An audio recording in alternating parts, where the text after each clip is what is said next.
They cannot slow us down. Ready to get it, baby.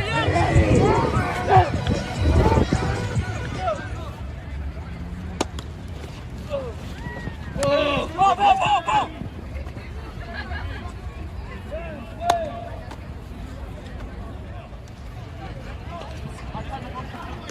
Arlington Field, a stadium with fantastic history in its own right. Initially opened in the year of 1939 with a maximum capacity of 18,500 raving fans ready for football action. Once again, Jared Jones with a special guest, and if you tuned into our broadcast over on ASN2 of the Texas Wesleyan Rams, a voice that you might be familiar with, even if you tuned into our high school broadcast here at Barrington Field earlier this season. It's Brandon BC Carpenter. BC, you've been around Arlington Heights for a very long time, had a son that plays baseball, is eventually going to UT Tyler, so congratulations to him. This is a rivalry that is in your blood. How excited are you for this contest? I don't know about you. I'm rip-roaring and ready to go. Man, I appreciate it, Jared. And first off, thanks for having me here on ASN. What a night we are excited for tonight. This rivalry has been going on for over 100 years, and we've been waiting 10 years for this to kick off. So I can tell you, this is going to be a big night, and we got two top-notch teams, both tied for second place in the district. Yes, indeed. Battling for number 2 and number 3 seed into the postseason. So, yes, very excited for this game. Glad to have you here tonight, bud. It should be a fun one. The Yellow Jackets of Arlington Heights, led by head coach Curtis James, coming into this contest with an overall record of 8-1, district record of 6-1. Their opponents tonight, the Panthers of Paschal, 72 overall, 6-1 district record as well. Taking a look at the standings out of 5A Division 1, Region 1, District 4, fair to say it's close, to keep it brief. You mentioned at the top of the broadcast how both of these teams are knotted up at second place for tonight's game. As you look at the standings on your screen for our ASN1 viewers, it's close. Saginaw is really the only team that is cutting above at the top of the standings at a perfect 9-0, 7-0 record. Arlington Heights and Paschal, winner gets the 2 seed, loser gets the 3 seed. In terms of actual playoff matchups, in terms of projections, the winner will take on the winner could possibly play Richland. I mean, it's a crapshoot. That's the beauty of games like this. Yes. So honestly, BC, I don't know which way any of this can go.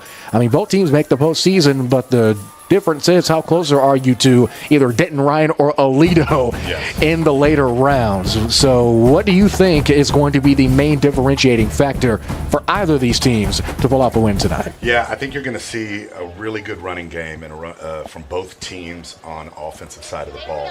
I would say defensively, Heights has the edge coming into the game. But boy, I tell you what, Saginaw Heights and Paschal all at the top of the district when it came to offensive production, defensive production, and of course, making big plays late.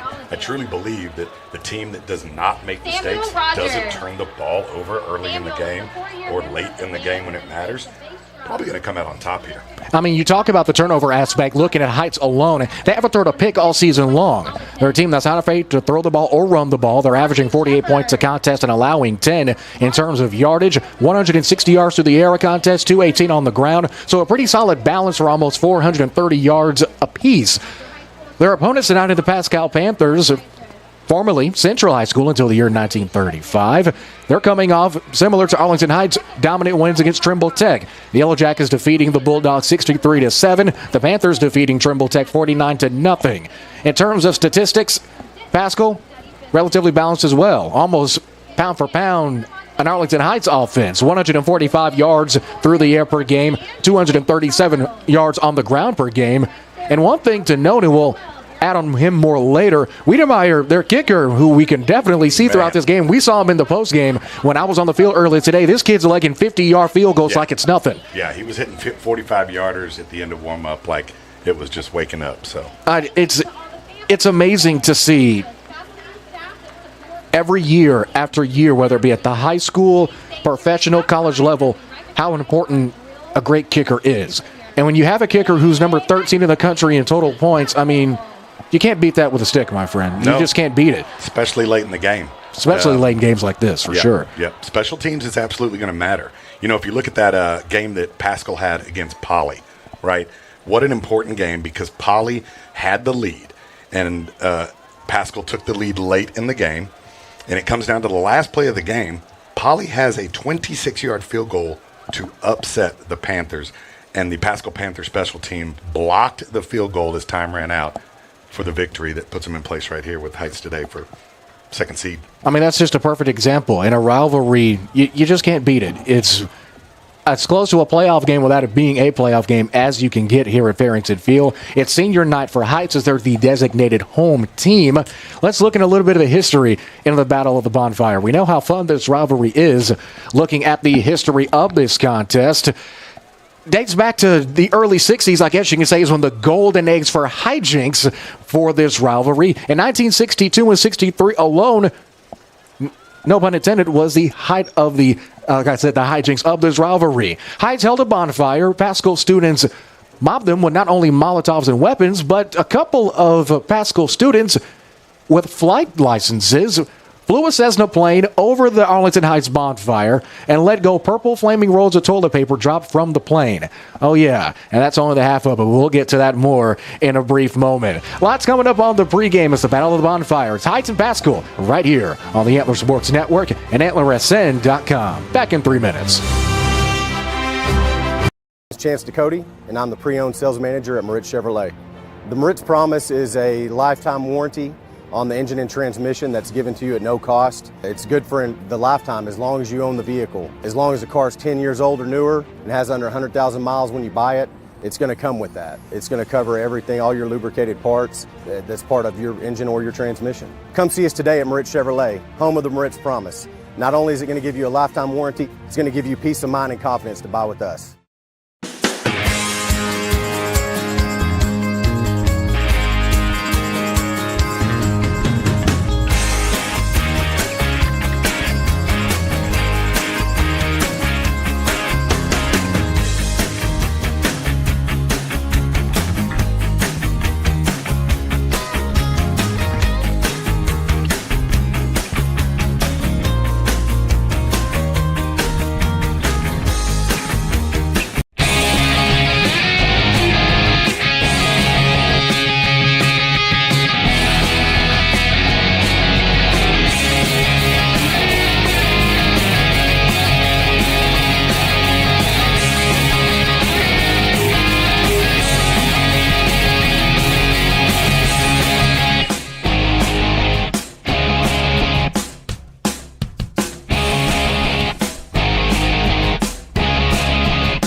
Find your support system. At Texas Wesleyan, you'll get the one-on-one attention you need to succeed. Texas Wesleyan, small classes, big scholarships. Now that's smaller, smarter.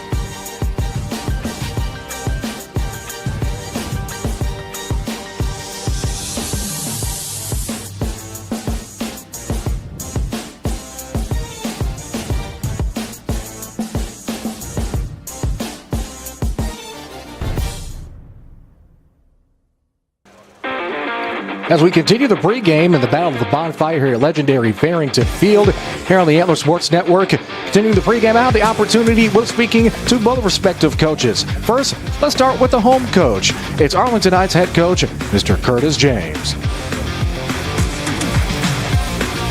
Coach, the Battle of the Bonfire is arguably the most fun rivalry in the state of Texas. We have John F. Kennedy, planes, cars with flaming mattresses, alligators, they've got it all.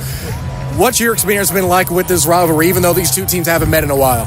You know, we've talked to many people around that's had a good chance of playing in it. My first 2 years here, they had got back together. We won one, they won one, and it kind of died down because the two districts and how everything was. But now that we're back at it again, you know, we saw it coming, so we started talking it up and tried to make sure we got lucky to get it scheduled right now. But that was the main thing. Now, Coach, talk about the atmosphere in the locker room. Does this rivalry add just a bit more? Of course, there's chit-chat on the internet, social media. That's just the way of the game now. So has that added something to it? It has. A lot of these guys have been going to school together or really across the street or daycares together. They grew up around each other playing Little League with each other. So they grew up playing each other. And so that you're playing against your crosstown rivalry, and now you actually get the chance to do it in high school when you finally got to be a good athlete. And the district and everybody has done a great job of making this a great atmosphere for high school kids. Now, Coach, this is pretty much as close to a playoff atmosphere as you can get. Legendary Farrington Field against a crosstown rival. Doesn't get much better. Have you been at any games or experiences of this magnitude before? If this ends up like they said, last time I've been in something like this when I played myself, I told the guys, my coach used to always say, you're blessed to play in games like this. So I really wanted them to enjoy the week we had off and see what the magnitude was, but I said, let your hair loose and fly around and have fun. Now, Coach, let's talk Panthers. What have you seen from them on film on both sides of the ball? Very solid team, run the ball really well, have a long, tall tight end. They like to get the ball to him. They run a lot of stuff like we run, you know, and they have some physical kids that try to get downhill real quick. Two good running backs. Quarterback throws the ball well, runs the ball hard. The defense, similar to ours in the aspect, they blitz a lot, and they try to get guys to the hat. They play with their hair on fire, and so I said it should be a good game. A lot of similarities in the two teams, you know, especially with a little rain in the weather. Can't disagree with you there, Coach. Talk about your team. It's your first time having your program on the Antler Sports Network, so we'd like to say welcome, you and your program on. Tell us about yourself, a little bit of your background, and about your team. Well, I've been here. This is my 13th year at Heights, and you know, I've been blessed to coach I have 5 kids, and I've been blessed to coach all of them here at Heights. And my oldest had a great time here. We had a good little run with him. And, you know, we had been down a little bit before my other son got here. And then when the twins got here with him, I said, guys, let's just have a good time. Let's do everything you can. But you grew up here. As 3- and 4-year-olds, y'all ran around these fields. And so even though I'm not from these parts, I've been here. This is the longest place I've ever been. So this has become my part. And so that's kind of my deal. Is this my home? It's my home away from home. And so I love the people. I love the communities. I love how everything comes together. Now, Coach, finally, we have a tradition here on the Antler Sports Network. When I interview coaches for the first time, I always ask them this. Go back to coaching, playing, whenever football memories that you have. What is your favorite pregame or postgame meal or food? Chicken fried steak, postgame. That's a classic. White gravy, brown gravy, what are we talking? White gravy. Where from in particular? Any other place or just wherever you can get it? Anywhere we can get it. Anywhere we can get it. Did you have any before this game? No, I hadn't. I tell people that's the biggest tradition that's gone is the chicken fried steak after every game is not there like it used to be. It's not there anymore, huh? No, not like it was when I grew up. That used to be a bonus ticket for us. So what'd you have prior to this game? Oh, this game, my routine is always Canes. Canes? Canes, yes. Are you pro or anti-coleslaw? Oh, I love coleslaw. Really? Yes. So you're that guy that's keeping their coleslaw. I'm the one keeping it alive. I'm the one keeping it alive. Wow, good to know, Coach. Yeah. Thank you to Coach James for taking the time out pregame to have a discussion with us and introduce their Arlington Heights Yellow Jackets team. When we come back, we'll speak to the head coach of the Paschal Panthers and more of the pregame from the ASN family of platforms. This is the Battle of the Bonfire on ASN 1 and ASN Radio. It's Chance Cody, and I'm the pre-owned sales manager at Moritz Chevrolet. The Moritz Promise is a lifetime warranty on the engine and transmission that's given to you at no cost. It's good for the lifetime as long as you own the vehicle. As long as the car is 10 years old or newer and has under 100,000 miles when you buy it, it's going to come with that. It's going to cover everything, all your lubricated parts that's part of your engine or your transmission. Come see us today at Moritz Chevrolet, home of the Moritz Promise. Not only is it going to give you a lifetime warranty, it's going to give you peace of mind and confidence to buy with us.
Find your support system. At Texas Wesleyan, you'll get the one-on-one attention you need to succeed.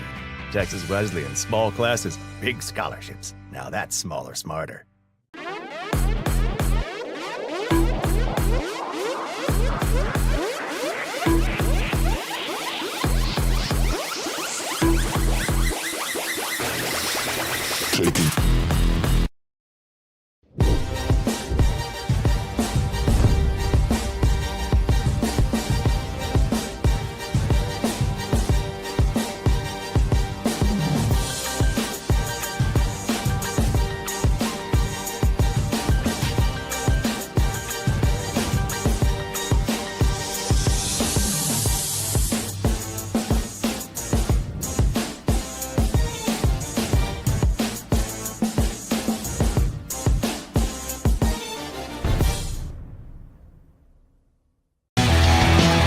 Jared Jones up top high at legendary Farrington Field. Happy to be with you as both teams are getting ready to make their respective entrances. Ironically, the team coming onto the field first is the team whose head coach we'll be hearing from next. Out of Paschal High, head coach John Killow. Coach, here in the pregame, what a better way to close out the year at legendary Farrington Field for one of the most fun rivalries in the entire state of Texas. It's the Jackets and the Panthers. It doesn't get much better than this. How's the atmosphere be in the locker room and practice, up the hallways? Just what's the feeling been like? Kids are excited. It's been quite a while since we got to play these guys, and just buzz around the school and buzz around the community. Everybody's hyped up and ready to go. Now, Coach, first time on the Antler Sports Network, so we'd like to welcome you and your program onto the ASN. Tell us a little bit about yourself, your team, and what the Panthers are all about. Okay. Grew up in Italy, Texas. Coached at Tidehaven for the first year, a couple years at Lamarck High School, a few years at Marcus High School, and then I've been at the Colony High School before I was here as offensive coordinator. Got the opportunity to come here. Just a tremendous group of kids, tremendous community. These guys work their tails off. Been blessed to get out of a situation last year into this year where we can compete.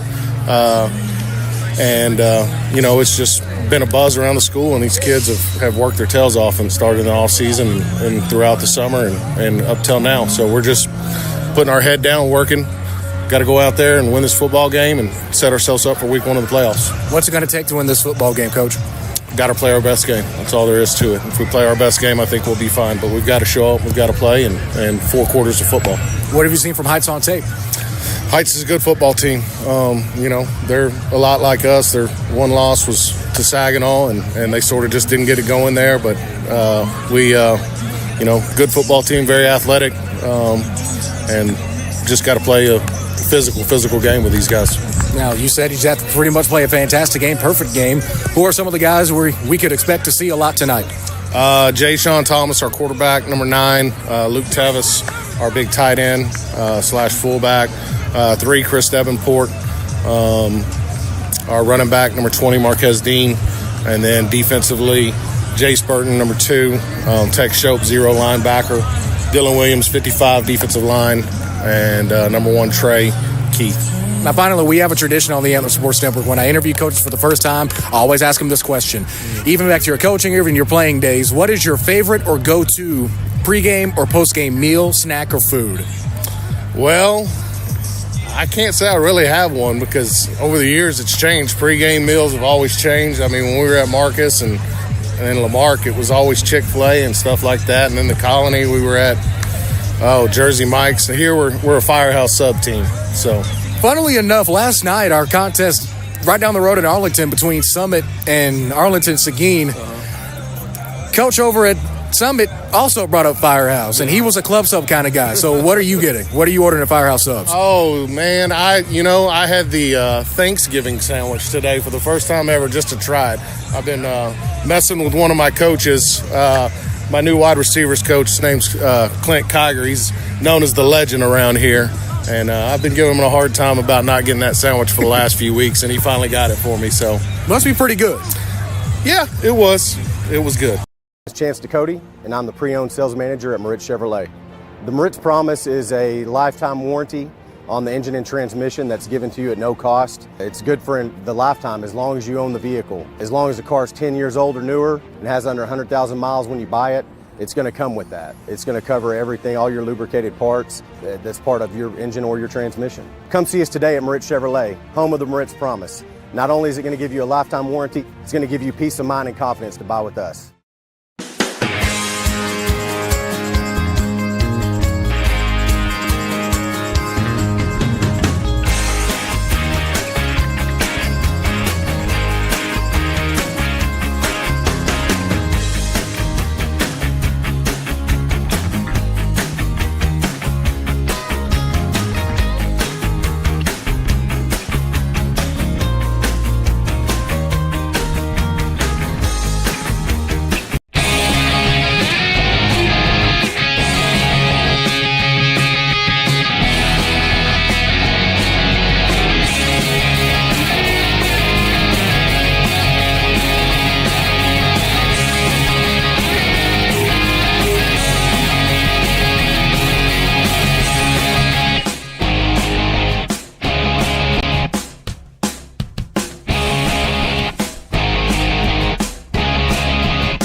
Find your support system. At Texas Wesleyan, you'll get the one-on-one attention you need to succeed. Texas Wesleyan, small classes, big scholarships. Now that's smaller, smarter.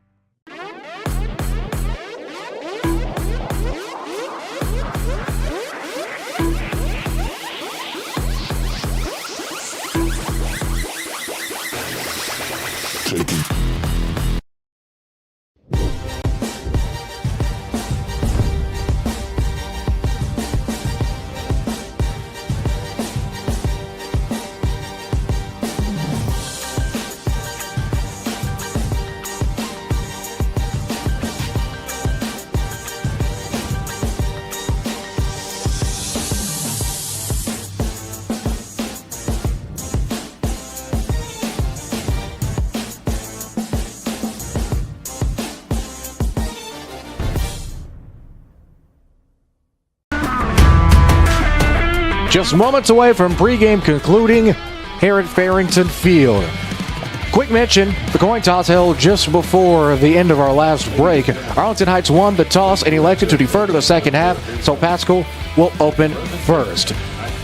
We'll take one more brief timeout, and when we come back, kickoff from Fort Worth. It's the Battle of the Bonfire, Arlington Heights and Paschal, right here on the Antler Sports Network, ASN 1 and ASN Radio.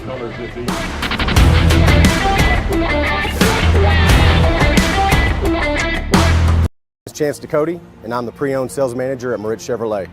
The Moritz Promise is a lifetime warranty on the engine and transmission that's given to you at no cost. It's good for the lifetime as long as you own the vehicle. As long as the car is 10 years old or newer and has under 100,000 miles when you buy it, it's going to come with that. It's going to cover everything, all your lubricated parts that's part of your engine or your transmission. Come see us today at Moritz Chevrolet, home of the Moritz Promise. Not only is it going to give you a lifetime warranty, it's going to give you peace of mind and confidence to buy with us.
Find your support system. At Texas Wesleyan, you'll get the one-on-one attention you need to succeed.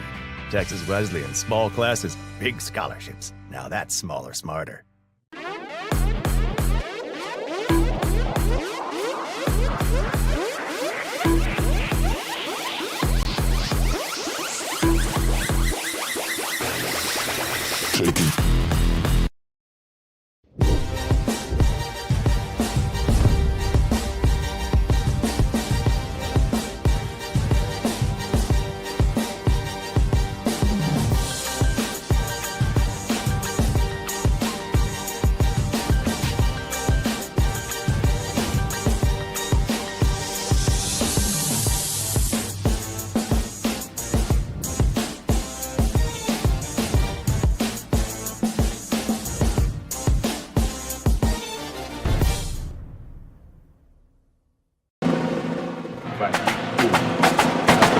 The anticipation, the wait, the jitters are all out. We are set to go for kickoff. As we mentioned before the last break, Heights won the toss, elected to defer to the second half. Heights will trot their kicking unit onto the field. The hosting team, the Yellow Jackets, in their home navy blue tops and bottoms, with a golden stripe across the navy helmet with a white trim on the outside of it as well. The primary AH and Block Texas logo along both sides. Yellow numerals and yellow lettering with a white trim. Paschal, the visiting team, with the 817 in metallic purple and white and crescent across both sides of the helmet. Purple lettering and numerals with a black trim. We are set to go. Just moments away. Our officiating crew, referee Bill Wilson, James Banks, the umpire Eric Fox. Headlines: Daryl Thompson, line judge; Casey Ramon, side judge; Rick Miller, the field judge; and Mike Powell, the back judge. Want to give a thank you to all the officials for coming out tonight for this epic occasion. The 76th meeting between these two heated rivals. It's Heights and Paschal, just moments away from kickoff. First time these two teams have clashed since 2013. The very first time they met, Paschal won that opening contest back in the year of our Lord 1922. The Panthers took the victory 48-0. It would take until their meeting in 1933 for Heights to score on the Panthers, although they ended up falling in that affair as well, 37-6. Heights looking to turn this thing around and clinch the 2 seed in the playoffs. We are up and away from Funkytown, Fort Worth, Texas. Ball gets returned at around the 21-yard line, bouncing to the left side, across the right hash, and getting crushed is going to be Yakimi Thomas,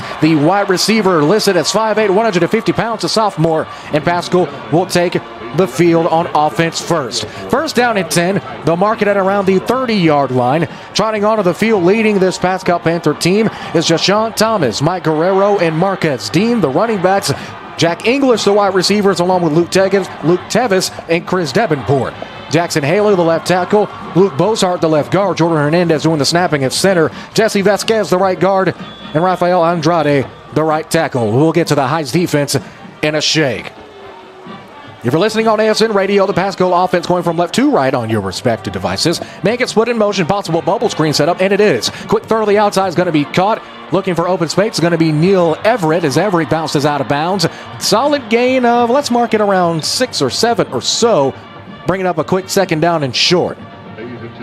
On the Heights defense is going to be Kanan James, Carter James, and Gabriel Jenkins on the defensive line. Dino Walker, the linebacker, as well as Chris Wrighton Jr., Kelly Johnson, and Isaiah Schumann. At the cornerbacks, Drake Morton and Lamont Matila at safety. It's got to be a keeper. Breaking to the outside with open space. It's Thomas. Thomas crossing midfield at the 40. It's a foot race. 30, 25, 20, 15, 10, 5. Goal line. Touchdown, Panthers. How about that? Jashawn Thomas in the opening drive. Second play from scrimmage. Wow. Tremendous run. Just breaking in the open field. Letting his speed do the rest. And that's how we get things started. 6-0 our opening score. We've only played 50 seconds of game time here as we await the PAT attempt. 6-0 already in this one. Hope you like fireworks, folks. Coming out to trot to kick the PAT is Josh Wendemeyer. We already talked about how efficient he is with booting 50-yard field goals in pregame warm-up. Kick is up and away and off the side pylon. It's no good. Off the upright. So that's how we'll open this game up. A massive touchdown run with 11:10 left to go. PAT's unsuccessful, however. It's 6-0 Panthers. Back in 30 seconds on the Antler Sports Network.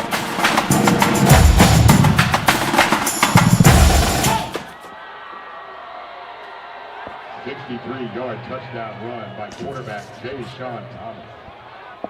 The PAT off the upright. No good.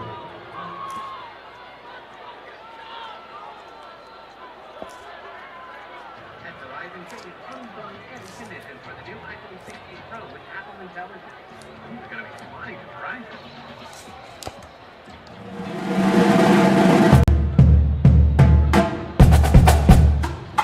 So, Thomas, 63-yard touchdown run. The point after try no good off of the right upright. And with 11:10 left to go, we're at 6-0 in the Battle of the Bonfire. Very first time this rivalry has been on the Antler Sports Network. Thanks so much for joining us. If you're watching on ASN 1 or tuning in on ASN Radio. This high arcing kick, not a lot of distance, going to be fielded at around the 25. Looking for open space now at the 30, spinning and eventually getting brought down. It's Christopher Wrighton Jr., and that's where Heights will take over 1st and 10. It's going to be a pretty difficult chance to try to topple that. That's a quick 60-plus yard touchdown run to begin the game. The Ice offense will trot Caden Grant over at quarterback, Carson James and Hank Hayden, the running backs. Jacob Watson at tight end, Deshaun Long and Jacob Hemphill at wide receiver. Left tackle Anthony Oliveras, left guard Luis Vega. Tino Rios at center doing the snapping. Jonathan Raya at right guard. And Connor Stevenson at right tackle. We'll introduce the Paschal defense in a moment. Empty backfield now for Grant. Takes a shotgun snap, dropping back pressure. Jukes to his right, stepping up. Jukes another man. Has the first down and looking for extra change. Maybe have the first down. And no, he's going to be short. However, solid little gain. Great job extending the play with his feet. A tough gain of 6 for Grant. And that'll bring up second down and short this time for Heights. So we take another look on after the gain of 7. 2nd and 3 now. We'll get to the Paschal defense in a quick moment here.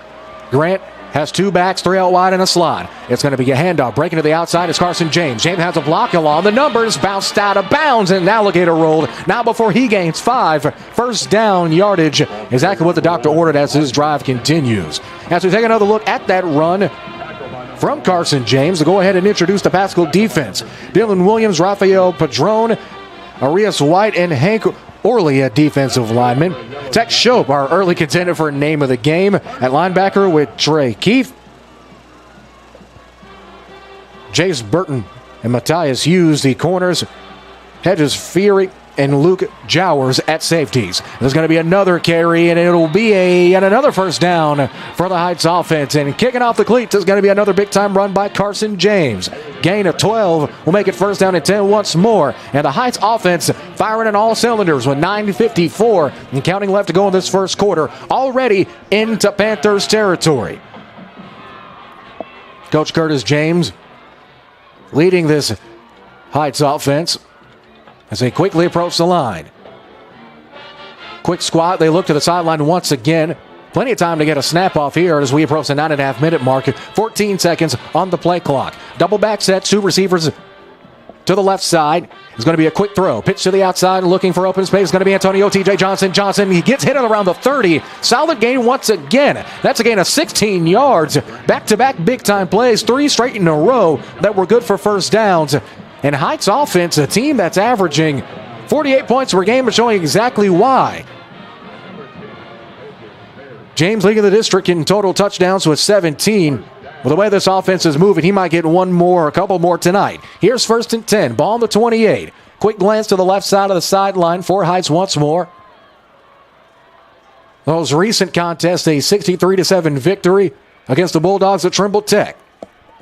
Shotgun snap taken by Grant. Scans the left side of the field. Steps up, still looking. Spins, breaks 2 tackles, and they got to break the 3rd and the 4th. Shortest gain from scrimmage that we've seen on this drive. Tackle's going to be made by Paschal's Trey Keefe, the senior linebacker's first tackle of the game. Even though it was a much shorter game than what we've seen, it's still positive yardage nonetheless. 2nd and 7 coming up for Heights. 8:56 and counting. Clock is rolling. Ball's on the 26. Quick jolt to the hand. Shotgun snap. It's going to be a handoff and breaking into the open space. It's going to be Hank Hayden. Hayden gets the solid blocks up by the left tackle. That left tackle being Anthony Oliveras. He's done a great job holding down that left side, containing this Paschal rush. Gain of 4 is going to make it a big 3rd down and 3. Try to keep this drive alive, get some points onto the board, and respond to the 63-yard touchdown by Paschal. They're going to go it to James. Carson James on the outside, stiff arms, gets brought down inside of the 10. Talk about a touchdown-saving tackle as we take another look. James laying the hammer down on the stiff arm just outside of the right hash. Thankfully, it was brought down. The touchdown-saving tackle made by Mateus Hughes, the junior Panther, on the hit. It will be 1st down and goal coming up. Ball is placed on the 7 with 8 minutes flat and ticking. Option, it'll be a keeper, but however, Grant ain't going to get very far. TFL is going to be made by Tex Show, the senior linebacker. Big dude, too, standing out about 6 foot 3 inches tall. A massive human being, ladies and gentlemen. That hit will make them lose 1. We'll bring up 2nd and goal from the 9. A tight end and a running back now for Grant. As Grant gets the play call from the high sideline. And here we go. Paschal looking to rush 5, and they rush 6. It's going to be a handoff, and Hank Hayden is stood up. Lost a yard. They'll push him back to the 10. A pack of Panthers on the hit. First one to get there was number 35. No, that's number 34. Tremont Davenport, the junior. And now, once again, 3rd down coming up. Last time they were on 3rd down, it was a 13-yard gain by Carson James on the ground. That got him inside of the 10. Now they could possibly use him here. 1 single back for Grant. 4 out wide, 2 slots. 6:45 and ticking. They get the play call adjustment now. 8 seconds to get the snap off. James will now switch over to the right hip pocket of Grant. 2 seconds, 1 second. They eventually get it off. Flushed out immediately to the right side is Grant. Grant will take it himself. Juke to the left side. Still spinning, reaches out. Is he in? Waiting on the official signal. No, he's going to be short. Wow, Grant putting his body on the line, reaching out for that extra yard. However, they will mark him short. As we take another look, no, he will be down right at the 1-yard line. 4th and goal. Last chance to get in the end zone to try to at least tie this thing up. Student section standing on their respective 40s. 5:54 and counting left to go. Both teams stacking the line of scrimmage. Grant in the gun, in the pistol. Flag is thrown. They get into the end zone. However, was he in? Officials will mark him short. Question is, who will the penalty be on? Big time tackle by Trey Keith. His 2nd tackle of the game. And it looks like this will be Paschal football as we await the call from the white hat, Bill Wilson. The officials all convening on the goal line right below the Worth and white and black box lettering in both respective end zones here at Farrington Field. Still talking it over, the headline judge, Darrell Thompson, giving the call.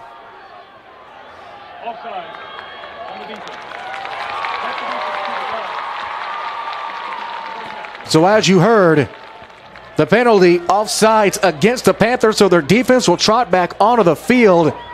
They ain't out of the woods yet, folks, with 5:46 left to go. Ball will be placed pretty much on the half-yard line. You have the distance between laces from the ball to the end zone. 4th down and goal. On the half-yard line. After the Paschal penalty. Grant, shotgun snap. It's a keeper. Flag is thrown. He's into the end zone. One official's marking touchdown. However, everyone else is not. As once again, we await the call from Wilson to give us some answers here. Offsides penalty again called against Paschal. The penalty, of course, will be declined, so Heights will score. And we are back level at 6. I guess you could say a half-yard touchdown rush by Grant gives us 6-6 with 5:39 left to go. As we have the PAT attempt, it is almost blocked. However, it is through and true. Our new score with 5:39 left to go. Heights takes the 1-point advantage in the Battle of the Bonfire. Back in 1 minute, 7-6 Heights on the Antler Sports Network. Chance to Cody, and I'm the pre-owned sales manager at Moritz Chevrolet.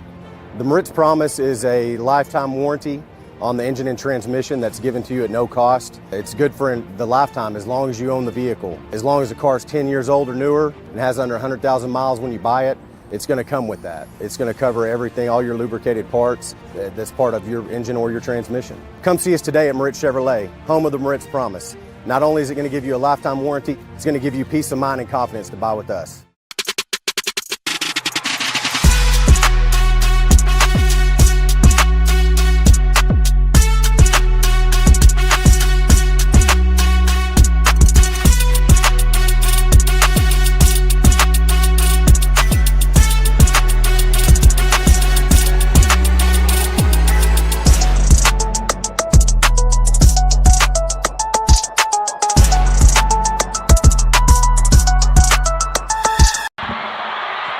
Back after the break, officials getting it going early. That's wild. Thankfully, we have a good old-fashioned instant replay to go in and get that kickoff again.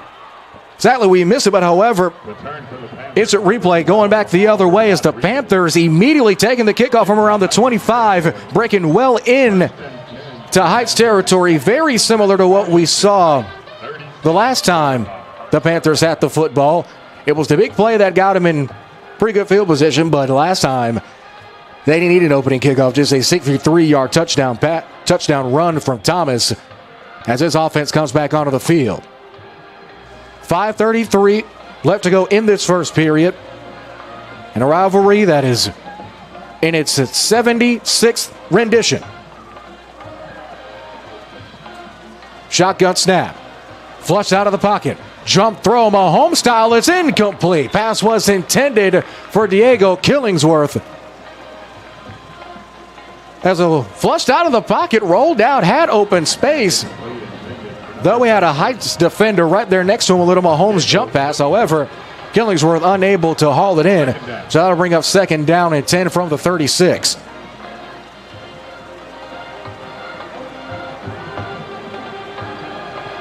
Killingsworth now moves over as a pseudo tight end. Quick play adjustment, man in motion is going to be Jack English. Thomas now, and it looks like a timeout is being called, and it will be for the Jackets. As they take a timeout, we'll take it with them. Back in 1 minute, 5:27 left to go in the first. It's 7-6 Heights on the Antler Sports Network. Chance to Cody, and I'm the pre-owned sales manager at Moritz Chevrolet.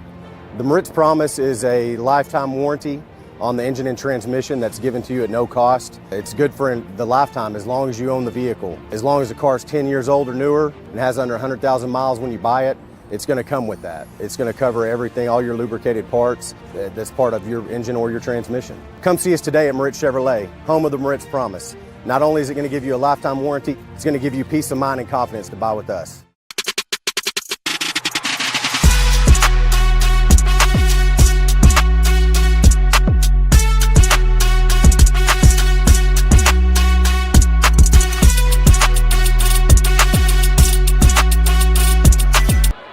After the Heights timeout, Paschal's offense will come back onto the field. I guess Coach James and company saw something and wanted to go ahead and check out. It's going to be a handoff. Breaking to the outside is Guerrero. Guerrero stuffed at the 40-yard line, and the clock will roll. Big time rushing attack by the Heights defense. First one to get there was number 44, Healy Johnson. As now, as a quick substitution, a huge loss of around 4. Around 3, that is. That'll bring up 3rd down, and let's just say Burleson to go with 5 minutes left to go. The back end for Paschal is going to be Marquez Dean, the solo back, along with Grant at quarterback. 4 out wide, 2 slots. 4:48 and counting. Fakes the toss, flushed out to the left. Heights defender on him. Sidearm throw, it's caught! Caught across the 30-yard line and stepping out of bounds after hauling it in is Mike Guerrero. As Guerrero is pretty much there, right place, right time, into the flat. However, well, they say it was incomplete. Yes, it was. He ended up dropping it. So Guerrero, with the incompletion, unable to haul in the catch, and now it's 4th and 13. And it looks like they're going to try to just punt this thing. Wiedemeyer will try to pin the Jackets back deep to receive. Trying to get a number here, I believe, from our angle. It looks like Deshaun Long, the receiver, as Wiedemeyer boots this thing. That is a great kick. It gets returned and around the 1. No blocks, though, and gets bumped out of bounds at around the 11. So now, awkward field position coming out 1st and 10 for Heights after a solid kick by Wiedemeyer. Something that we pretty much said all season long. Wiedemeyer, number 13 in the state of Texas, and kicking points with 66. Did miss the opening PAT of the game around the right upright.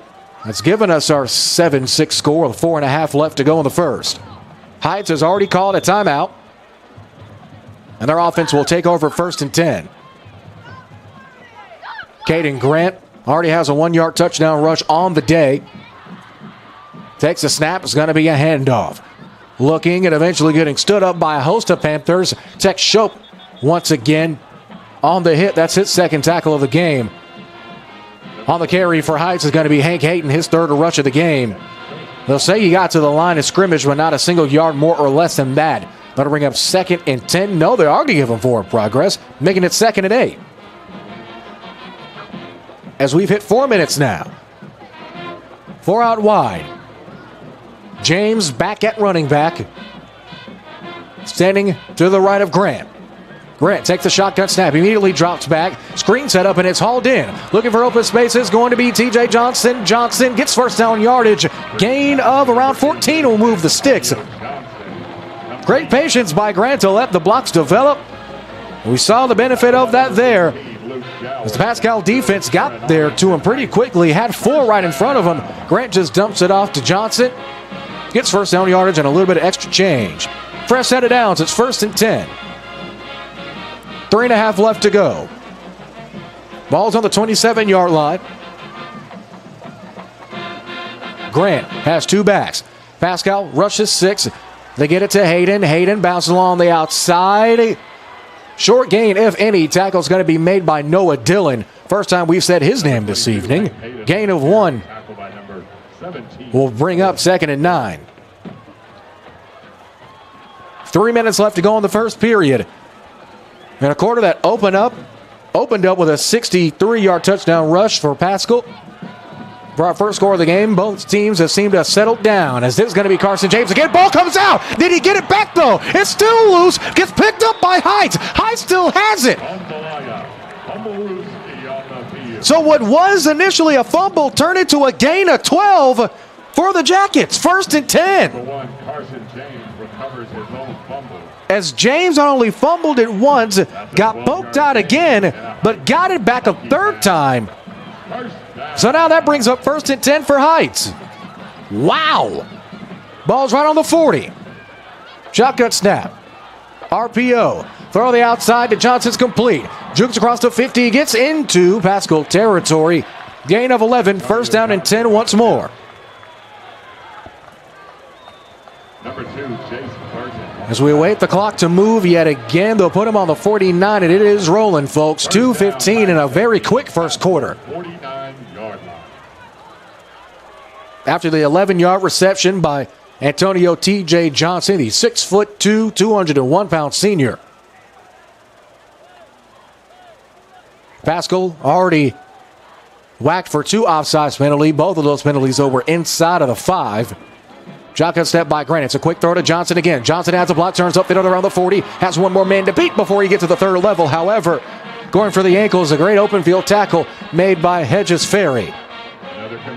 Although That's back-to-back to Johnson again. This time a gain of 13. Move the sticks once more. It's Heights Yellow Jacket offense is absolutely humming, folks. A minute 48 left to go in the first quarter. Shotgun snap. It's going to be a handoff to James. James trucks one defender, gets through, still in the open field, trucks another one, still up, inside of the 20. How about that? Gain of 14 by James. He has been a man possessed tonight in the Heights backfield. Trucking 1, 2, 3, 4, and 5 on the way to a huge gain. First and 10 again. They hand it to the bell cow. Flags are thrown. Gets to the 10. Trucks another defender. Spins. Gets to the 5. However, don't think that will stand. Multiple flags thrown. One at the 20. One at the 15. I even think there might be a flag up here in the press box. Not sure. As Coach Curtis James steps onto the field, not happy at all with another member of the Heights coaching staff.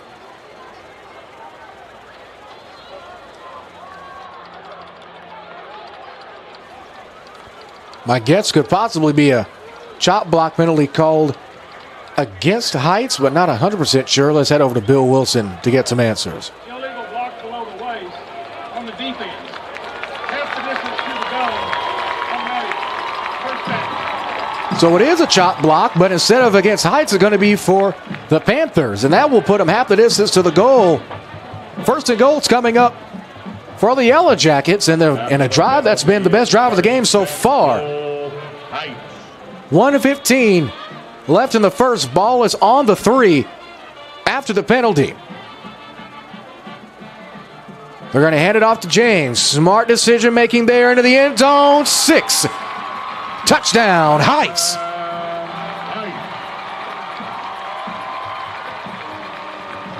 First touchdown run of the game for James. Second on the ground for the Yellow Jackets. They're a perfect 2 for 2 in the red zone tonight. And a drive that started inside of their own 10 now results in points. Wow, with a minute 3 left to go. As we await the PAT, the kick is up and good. Our new score. With a minute 3 left to go in the first. It's all the Heights so far. Back after this on the Antler Sports Network.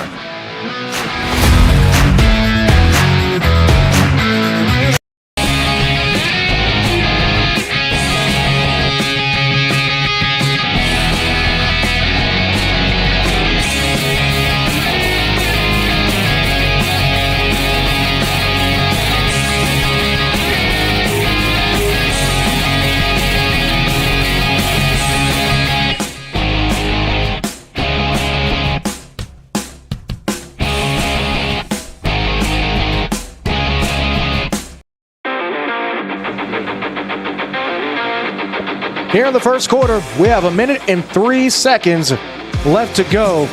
James with the 3-yard touchdown run. His first touchdown of the game. That gives us our current score of 14-6. Heights ready to move things off once again. Paschal maybe one more chance to get some points onto the board, at least in this quarter if they want to try quickly here. Short kick taken around the 30 and immediately crushed and almost flipping. On the return is Oliver Rodriguez. As there is seems to be a Paschal Panther on the opposite side, a bit slow to get up. But walking under his own power is Mike Guerrero. As now, first down and 10 coming up for Paschal. First and 10 for the Paschal Panthers. Winner of this game will clinch the 2 seed out of 5A. Division 1 District 4.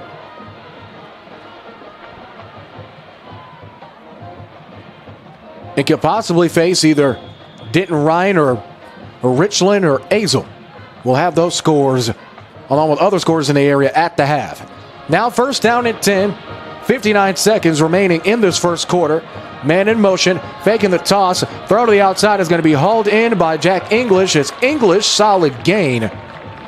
Gain of 5 is going to make it second down and medium. Maybe 1 or 2 more plays remaining in this first quarter.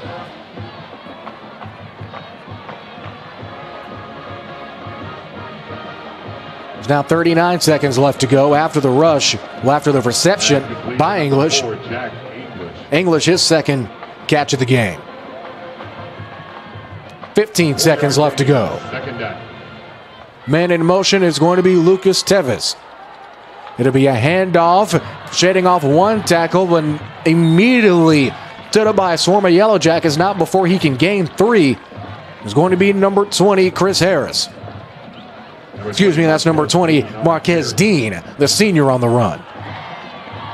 And it looks like that will be the final play of quarter number 1. It opened up with a 63-yard touchdown by the Panthers. Now looking to get something going as we head out of the first and into the second. Back in 1 minute on the Other Sports Network. It's Chance Ducote, and I'm the pre-owned sales manager at Moritz Chevrolet.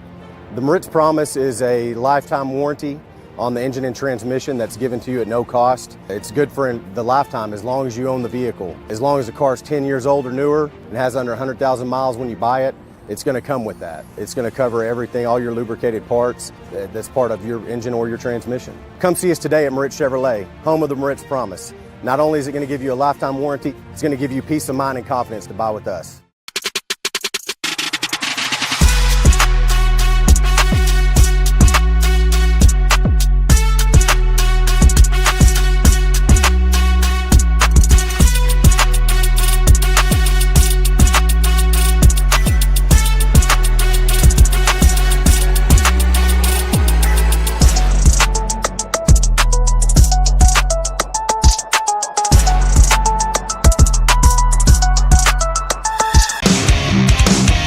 We saw 3 scores in that first quarter of play. 2 by Heights, 1 by Paschal. It was a Thomas 63-yard touchdown run that got the scoring going for the Panthers. And it was Grant and James of Heights back-to-back on following drives to give us our current score of 14-6. First 12 is on the clock.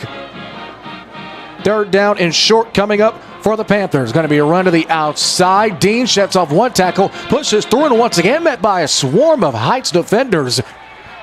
Great game tackling in the early going by this Heights defense to try to minimize this Paschal rushing attack that's averaging just over 230 yards on the ground per game. Dean looks like he might have lost a yard or 2, bringing up 4th and 4. And the second punting opportunity coming up for the Paschal Panthers offense. Wiedemeyer on the punt for the Panthers. Wiedemeyer ready to boot things off. Heels right along that 25-yard line.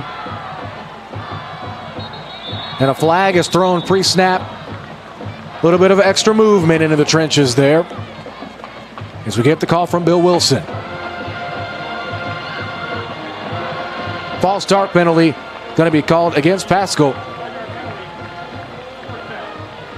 It will remain 4th down. However, this punt just going to be a bit more wonky.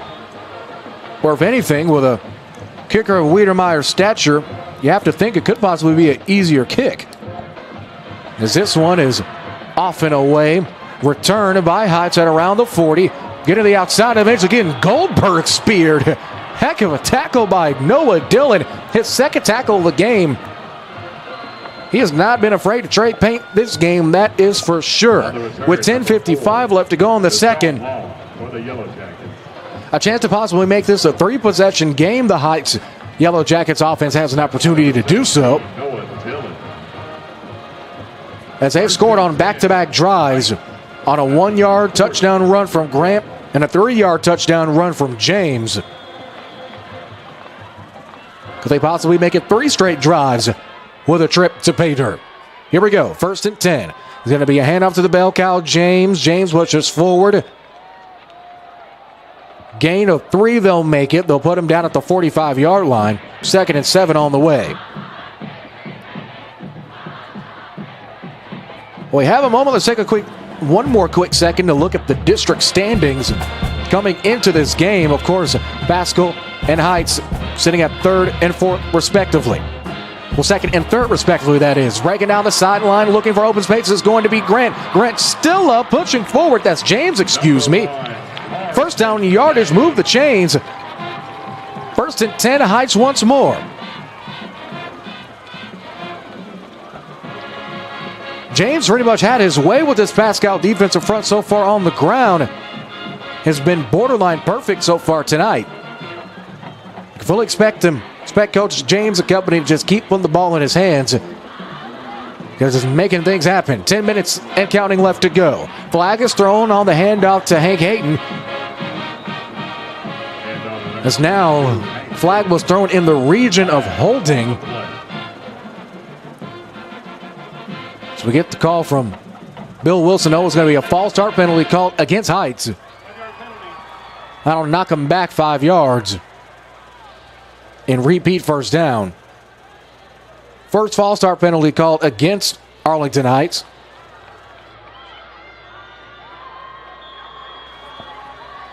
It's Heights offense. We've already seen how great they've been tonight. They're on back-to-back games with 500-plus all-purpose yards.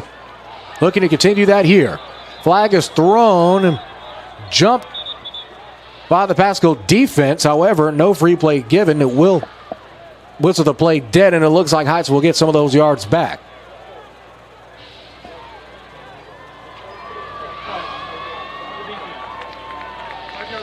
So, of course, that penalty, offsides penalty, will add 5 more and pretty much put Heights back where they began. Once again, first and 10. It's like that false start penalty happened a few plays ago. Didn't even occur.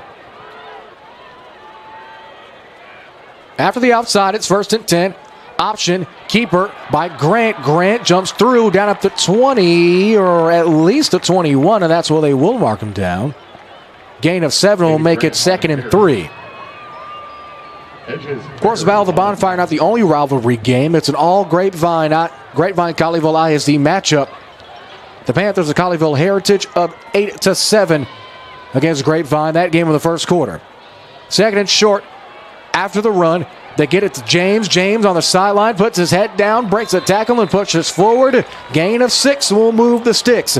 First down once more by Heights on the ground. Personally, I don't know about you watching or listening at home or wherever you may be, but I can't wait to see the rushing stats at the end of this game. Because both Caton Grant and Carson James on the ground today, just in this first half alone, have been fantastic, folks. 9 minutes and counting left in the first. It's going to be a handoff to Hank Hayton. Hayton gets wrestled down by a host of Panthers. Once again on the hit is going to be Tech Shope. Shope's fourth tackle of the game. Hayton's run is good for a gain of 1, bringing it up 2nd and 9. Number 55, Dylan Williams on the tackle. As we'll continue to bring scores from across the DFW Metroplex as tonight goes on. 2nd and 9 coming up. Paschal jumps, but jumps back quick enough. 8.5 minutes and counting. Double backs. Awaiting for Grant. One receiver at the bottom of your screen. It's going to be a handoff to Grant. Grant, flag is thrown. That's James, excuse me. As he gets hit right around the 5. Guess who? It's Tech Shope once more. As well as both Mateus Hughes and Hedges Ferry on the tandem tackle for Paschal. Blocking the back. Number 5 on the offense. 10-yard penalty in spot of the foul. 2nd down. So that blocking penalty called against Heights will make this 2nd down a tad bit more difficult. Now looking at 2nd down and around, let's say 14 or so to go. 16 they'll mark it with 8:05 and counting. 2nd down now. Jolt to the hands. Triple option. Ball comes out. Paschal says they have it. Waiting on the official word. Panthers celebrating, and it's Paschal football. Panthers fans let out a huge sigh of relief as they come up with the football. And once again, their offense will try back onto the field with a chance to bring this back. possibly back level. First and 10 of the A reminder, the first touchdown of the game was scored by Paschal. It was a 63-yard touchdown run by Jay-Sean Thomas. However, Wiedemeyer's PAT would go no good. Clanking off of the right on the right upright. That gave us our 14-6 score. A touchdown here will definitely put momentum back on their side. With 7:59 left to go after the recovered fumble. 3 men in motion now. It's going to be a design run. Eventually stood up and speared down. Thomas going absolutely nowhere. On the hit for Heights is going to be Isaiah Schumann. Schumann, the 5'11", 170-pound sophomore linebacker with a huge hit. They'll say he didn't get anywhere. 2nd down and 10 is coming up for the Paschal offense with 7.5 left to go. Still plenty of time to get something going before we head to the locker rooms. At the half, we'll have a preview of tomorrow's broadcast on ASN2. More on that in a brief moment. As breaking to the outside, looking for spaces. Davenport pushed out of bounds before crossing the 40. Davenport, first down. As Davenport with a huge first down, exactly what the doctor ordered to keep this drive alive.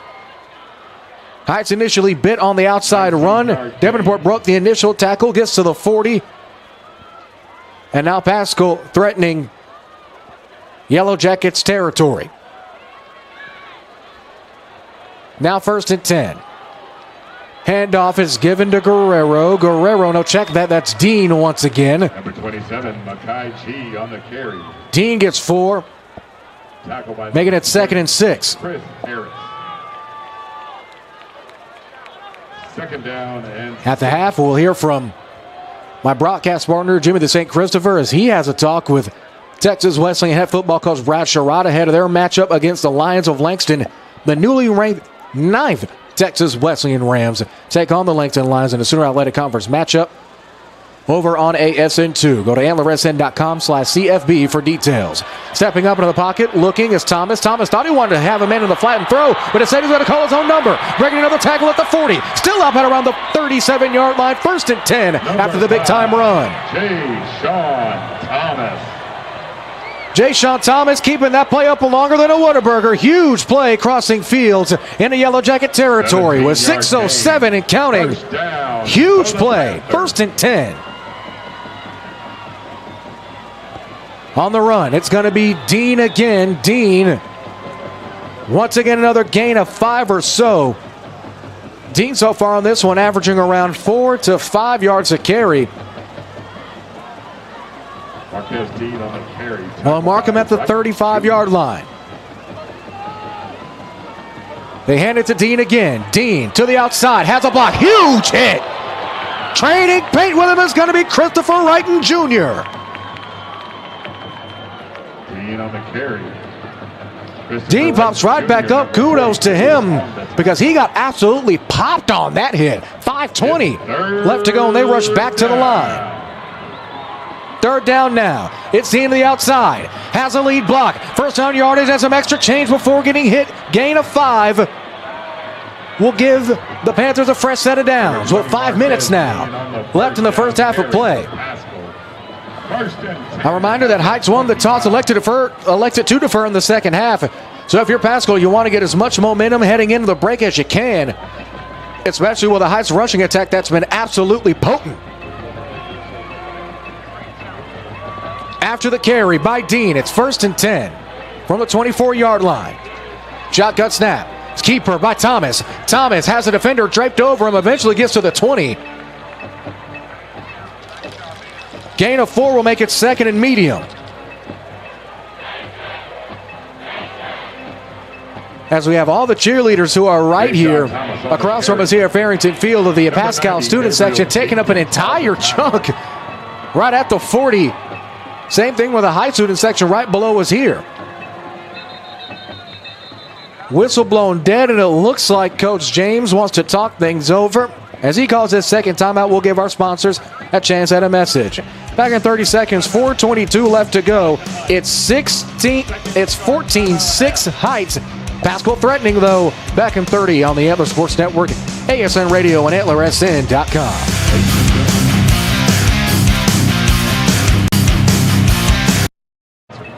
We're making tonight possible. Sponsors like Ideal Air, Verizon, and of course our favorite, Chick-fil-A. Chick-fil-A.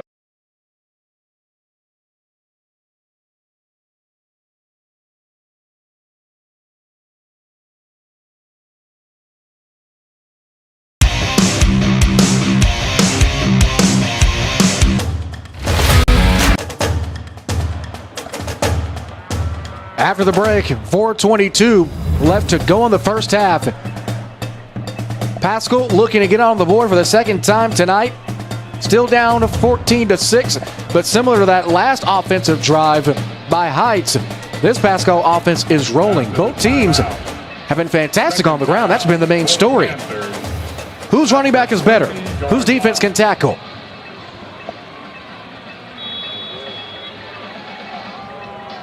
Here's 2nd and 6. 4 out wide and a single back for Thomas. Thomas flushed out, spin to the left side. Looking, it's got a man. End zone. Oh, it's incomplete. For a second there, it looks like that could have been a Panther touchdown. Intended target was Jack English. His 3rd target of the contest. He has a reception on the day. Was just a hair away from getting the Panthers on the board.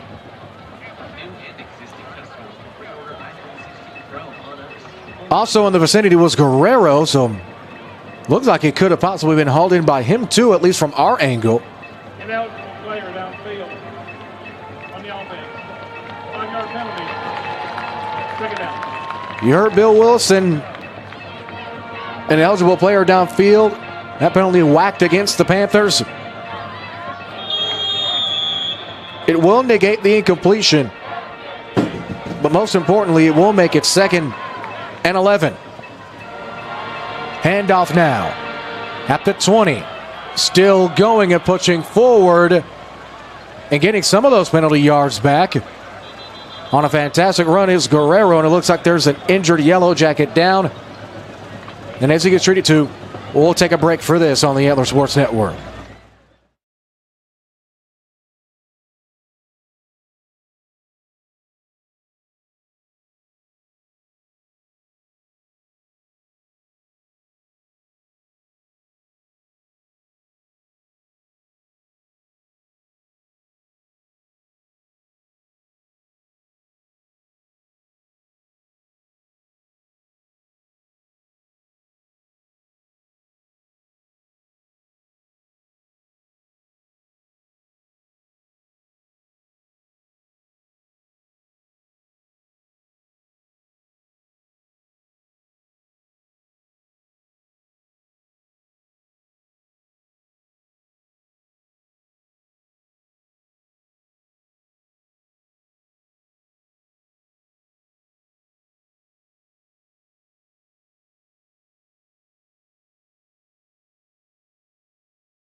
Injured Yellow Jacket helped off of the field and eventually back walking under his own power. Hopefully he's okay.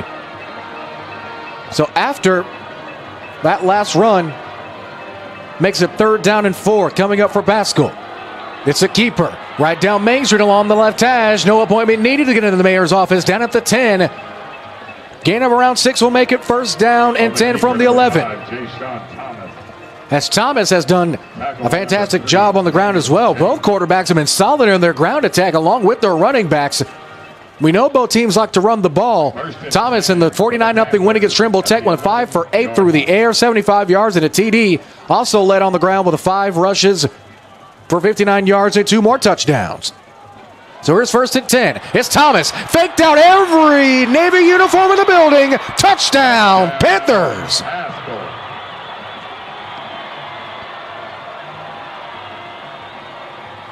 Great option, Georgia Tech / military school-esque.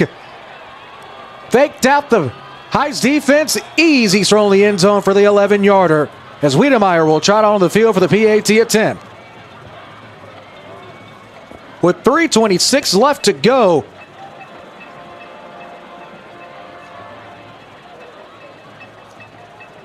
Thomas, his second touchdown run of the game.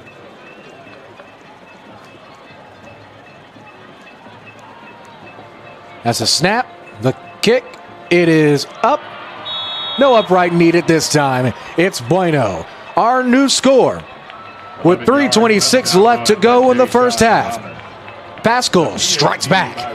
Yellow Jackets still up one though, 14-13. Back in 30 on the Antler Sports Network and AntlerSN.com.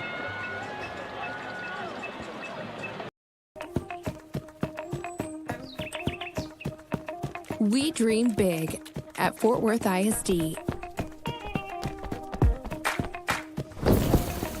and have the academic and extracurricular programs to back it up.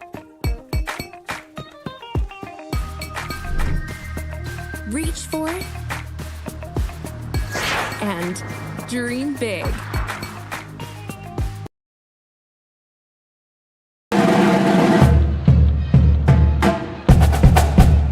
An 11-yard touchdown rush by James before the break gives us our current score. Heights still up one, 13-14. In the Battle of the Bonfire, rivalry with some of the greatest stories that you have ever heard. We'll get to those more later on. Well, another reminder at the half, we'll hear from my broadcast partner for tomorrow, Jimmy the St. Christopher, and his talk with the Wesleyan head coach Brett Sherrod ahead of the 9th-ranked Rams taking on the Lions of Langston. Kickoff on ASN2 is at 2 o'clock. As Wiedemeyer boots this thing away, and we are back and rolling. This one will roll out of bounds, so a flag will, yellow hanky will toss onto the field for the penalty. Taking a look at some more DFW area schools. Irvin MacArthur and Richardson High. That game still scoreless. Another game we've been watching is Aledo versus Denton. The 12th ranked team, according to Max Preps, up over the Denton Broncos 55-0. Aledo right now projected to take on Chisholm Trail in their first round matchup. As a flag is thrown again, looks like this one might be false start. And indeed it is. False start called against Heights. Will now make it 1st and 15. Other games we're looking at, Louisville up 21-0 over the Lobos of Little Elm. Timber Creek up 11-7 over the Texans of Northwest. That game in the second quarter. And Graham is over Eagle Mountain 28-3. We'll get to some more scores in a brief moment. 3:26 left to go. It's going to be a handoff. Breaking into open field is going to be James. James breaking even more tackles. Need to check this guy's blood work. Maybe he's related to Derrick Henry. He's been fantastic. Gain of 11. Number 30, Raphael. Making about second down and almost 5 as it looks like there is an injured Panther down. Timeout. As he gets treated to, we'll take an injury timeout for this on the Antler Sports Network.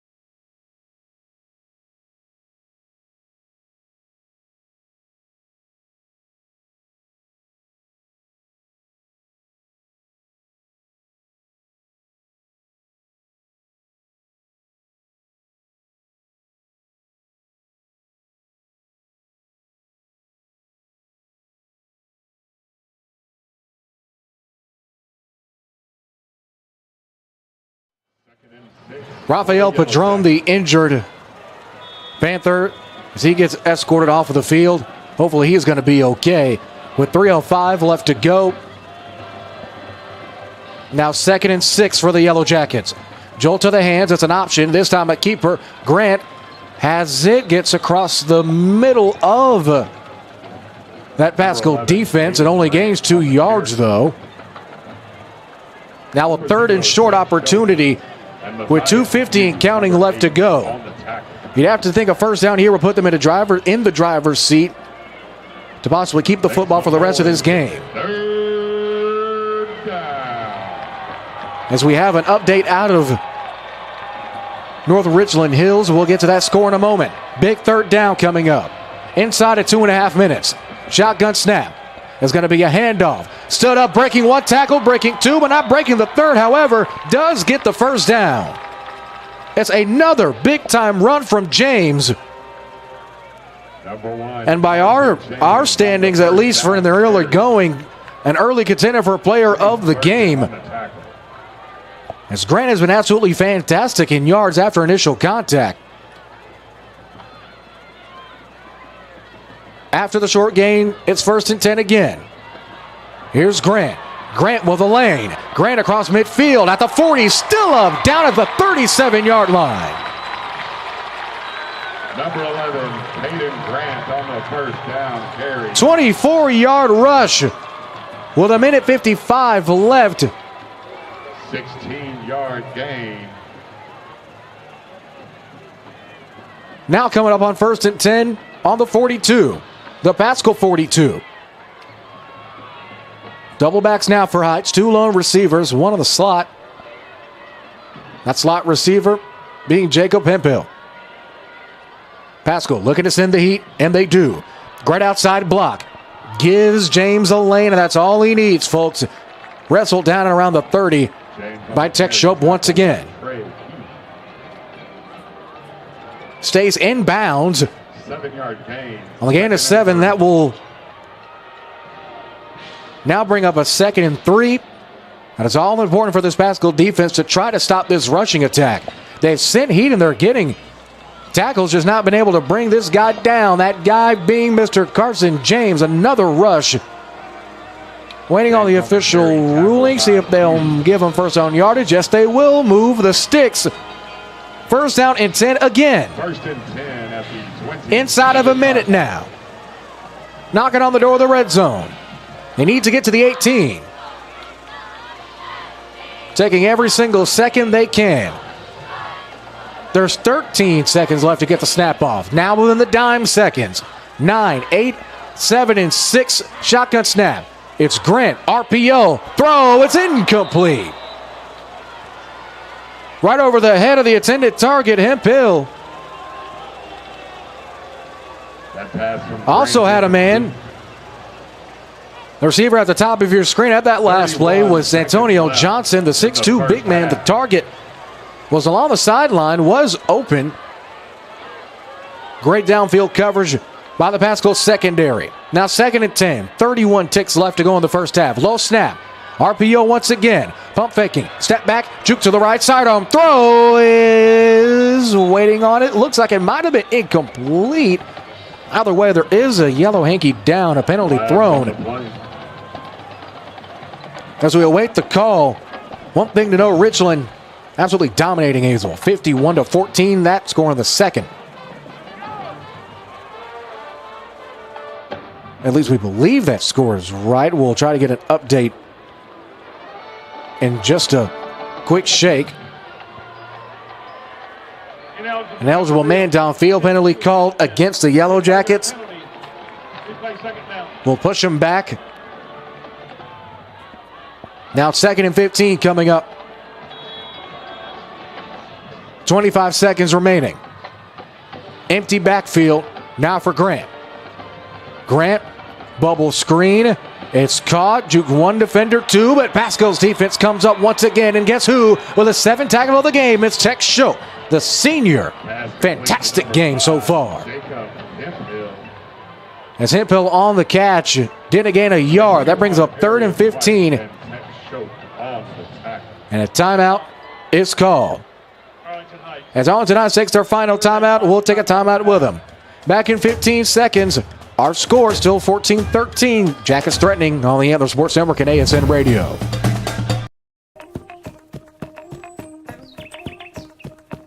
We dream big at Fort Worth ISD. And have the academic and extracurricular programs to back it up.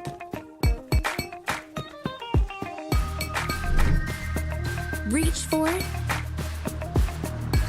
and dream big. Choose Fort Worth ISD.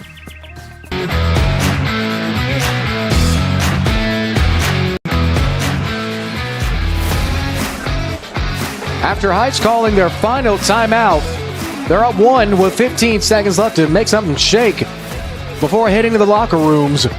And yes, we have confirmed the score out of Richland. Richland up 51-14 against Azle at the half. So fair to say Richland will take on the winner of this game in the opening round. Loser will take on Denton Ryan. RPO once again for Grant. Grant throw, it's incomplete. It's in it for number 4, that being Deshaun Long. Hit the ground before he can get to the 6-foot senior. Arlington Heights. And now 4th down coming up for the Yellow Jackets. 9 seconds left. Please stick around for the halftime. You would hate to go empty on offense here. So that's with only a 1-point lead. But one thing, once again, important to note, Heights did win the opening toss and elected to defer. So they will get it coming out of the break.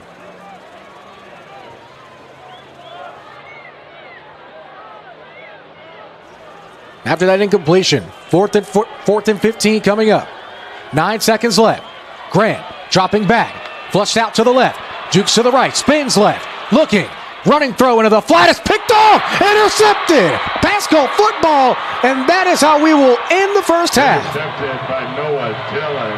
Noah Dillon, a kid who's been fantastic on the defensive side of the football pretty much all game long, coming up with a play to end it. We've hit halftime. 14-13. Arlington Heights ahead in the Battle of the Bonfire. We'll take a 3-minute timeout to begin our halftime festivities. Back after this on the Antler Sports Network, AntlerSN.com, and ASN Radio. Chance Cody, and I'm the pre-owned sales manager at Moritz Chevrolet. The Moritz Promise is a lifetime warranty on the engine and transmission that's given to you at no cost. It's good for the lifetime as long as you own the vehicle. As long as the car is 10 years old or newer and has under 100,000 miles when you buy it, it's going to come with that. It's going to cover everything, all your lubricated parts that's part of your engine or your transmission. Come see us today at Moritz Chevrolet, home of the Moritz Promise.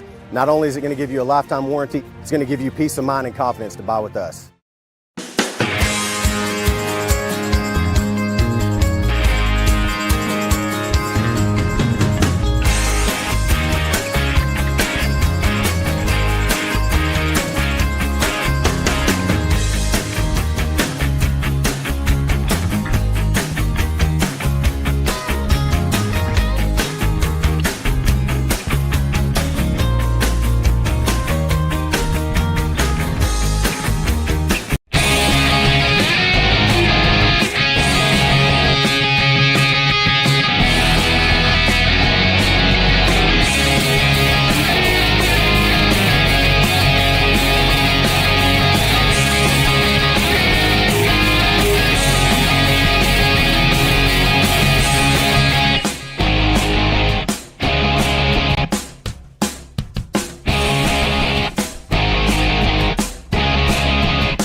Find your support system. At Texas Wesleyan, you'll get the one-on-one attention you need to succeed.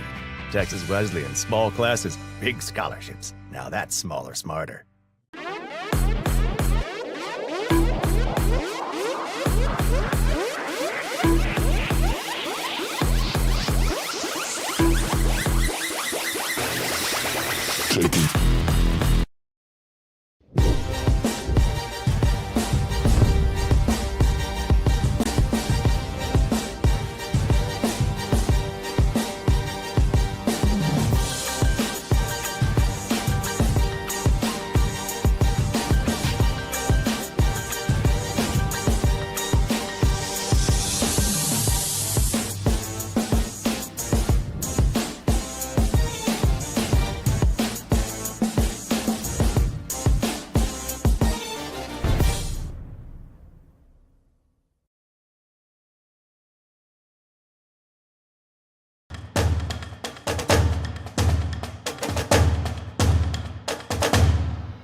Pump fake, throw down the sideline. It's caught at the 30, 25, 20, 10, 5, touchdown Summit.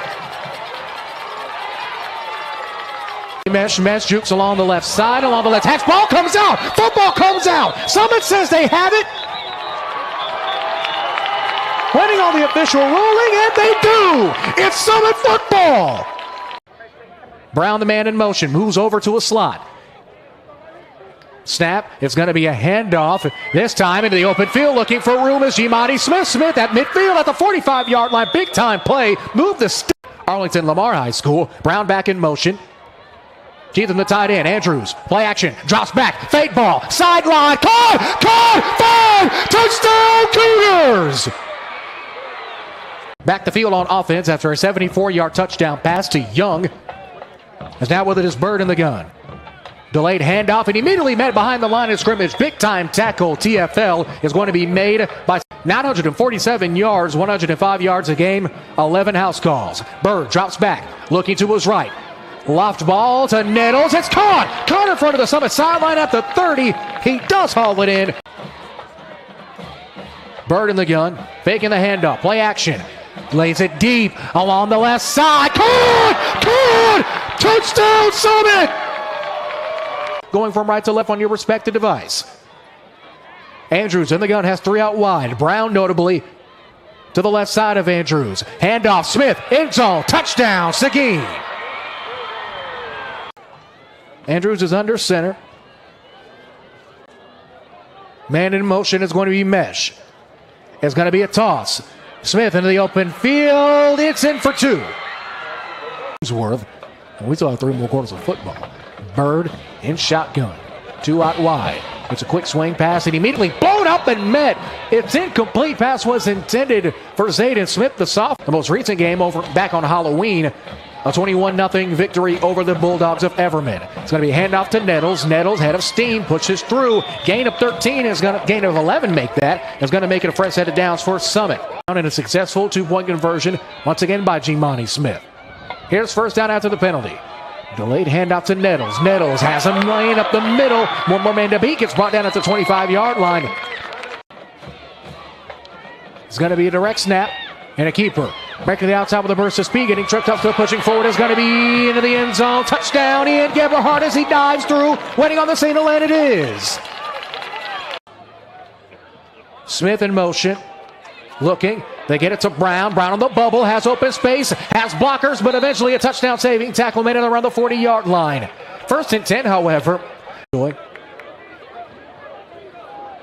A win for Seguin will place him against Prosper Walnut Grove. Is tackled in TFL the 40-yard line. Getting into the backfield almost immediately is Gerald Marilla. 4 total out wide and a single back. Andrews, the pistol, drops back. Looking, scanning. Throw to the right, it's complete to Mesh. Mesh pushes forward. He has enough for first down yardage. And a big time burden on 4th down once. Let's see if they can do it again. Andrews, quick throw. It's got a block. Smith jukes to the left. Has first down yardage. And we'll get to around the 11-yard line. We'll check in. He already has a TFL. It's a rush. Breaking a tackle, juking across the left is going to be Trotter. Trotter with a huge run and goal coming up. Dueling men in motion. We've seen a lot of that in these last couple of games by the Seguin offense. It's a rush forward into the end zone. Did he get in? No, they're going to mark it short. So now 3rd and goal coming up. With 7 minutes left. Seguin heave is through. 6 points on the board for the Cougars. They break the formation to something more traditional. Andrews now in the shotgun. 7 seconds to get the snap off. Trotter in motion. Roll out to the left for Andrews with a throw. Sideline, end zone, and it's in for 2. Going to be a lane. It's Nettles, an open field at the 40-yard line. Still pushing forward. Spins, gets an extra yard or 2 to go with it. And a side of fries. 29-yard rush for Summit. Bird looking to throw. Got Nettles. It's right on the breadbasket at the 20, 15, 10, 5. Knocked out of bounds at the 4-yard line. It's going to be a keeper. Breaking to the outside is Gebhardt, in zone. Bueno, touchdown Summit. Slides all to the hands. Steps up. Pressure in the pocket. He gets brought down. First sack he's taken today. And on the TFL is going to be the big man, number 6, Trent Eatman. His second. 2 backs and a tight end. 2 receivers now for Bird. Bird, jump, handoff, looking to go deep, lays it out there. Almost caught. Pass incomplete. Intended for Zayden. They called a timeout to stop the clock momentarily. Now they're playing with house money. Man in motion. Bird immediately pressured. He gets brought down at the 45-yard line. After the TFL from Hodge, 19 seconds to go. Gebhardt is back at quarterback. Check that. That's Bird. Bird gets chased out of the nest and he's brought down in midfield. Guess who again? Faking the handoff is Andrews. Andrews shimmies, rolls out to the right, touches Irv, still up, breaks 3 tackles, 4 tackles, 5. Can't break number 6 though. Tackle's going to be made by Trent Eatman. How low in midfield? Here at C.H. Wildman Field, opened in the 1972-73 season. It's going to be a handoff and an easy first down and looking for some extra change. However, does end up moving the sticks on the carry, looking and waiting for a number that's has clinched a 2 seed. It's going to be a handoff to Mesh. Mesh stutter steps, gets a block, spins, stays low, pushes forward, still going, gets brought down to the 30-yard line. Receivers has Mesh to his left pocket. Shotgun snap, quick throw. To the open field is Smith. Smith pushes through, gets tackled by a host of Jaguars. Thought he was still up. Officials mark him down. 3. The Cougars in the eye. Under center is Andrews. It's going to be a handoff to Trotter. Trotter bounces to the outside and gets picked up, slammed down. However, does get first down yardage, gain of 4. Move third down coming up for the Summit defense. 5 minutes left. It's a handoff, bounce to the outside. His mesh flag is thrown. He gets first down yardage. It's far. Will the Seguin shove work again? Handoff, end zone, touchdown, Cougars! Bird shifting his formation. Shotgun snap. It's a handoff to Nettles. Nettles breaks way at the 40, brought down at the 39-yard line. For Independent School District.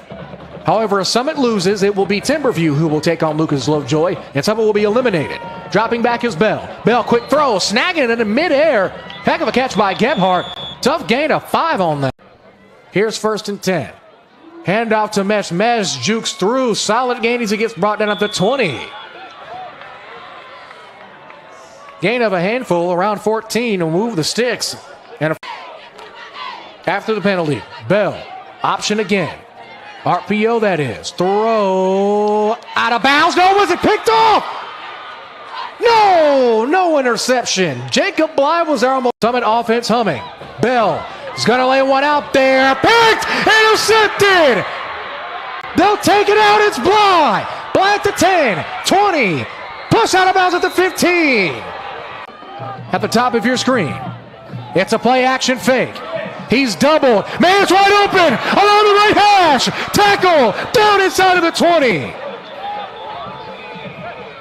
Out of downs, you have to think for Summit. The sand slowly starting to fall the hourglass. Hard toss to Mesh. Gets off of one defender. Breaks to the outside. Flag is thrown. Absolutely crushed at the 1. Handoff Mesh bounces to the outside, has room. 5, dives, touchdown Seguin. Flag is thrown though. Back at the 20. Back to his right, operating from the left hash. Snap of the hands, steps up, Andrews, flushed out, throw, end zone, caught, and caught it! Touchdown Seguin! Seguin took their first lead. It was a 1-point lead in the second half. As Summit pretty much played a cat and mouse game with Seguin, and Hodge does it again! That sack was a loss of 6. 3rd and 16 coming up. Bird throws, complete, it's a first down in midfield! 18-yard gain! Moody goes in motion, possible bubble screen set up, no, instead Bird will be flushed out, Hodge in pursuit, Bird, it's caught, it's picked up, Seguin has it, and that'll do it! No kneel down needed, that will do it! For the first time since 2018, the Seguin Cougars are going to the big dance.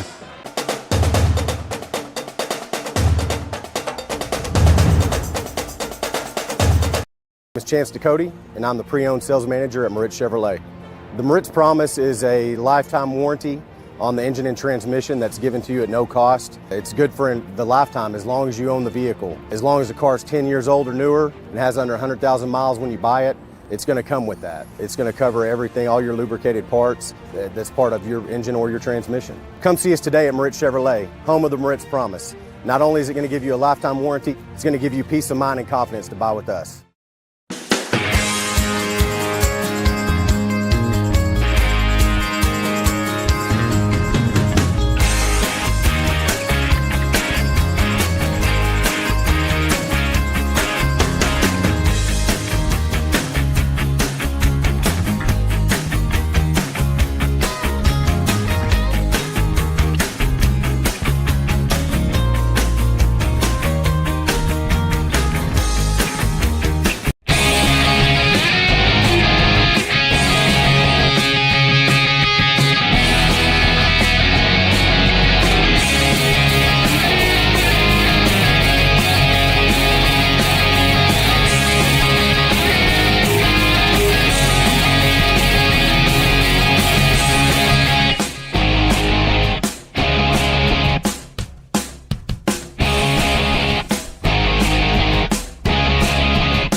Find your support system. At Texas Wesleyan, you'll get the one-on-one attention you need to succeed. Texas Wesleyan, small classes, big scholarships. Now that's smaller, smarter.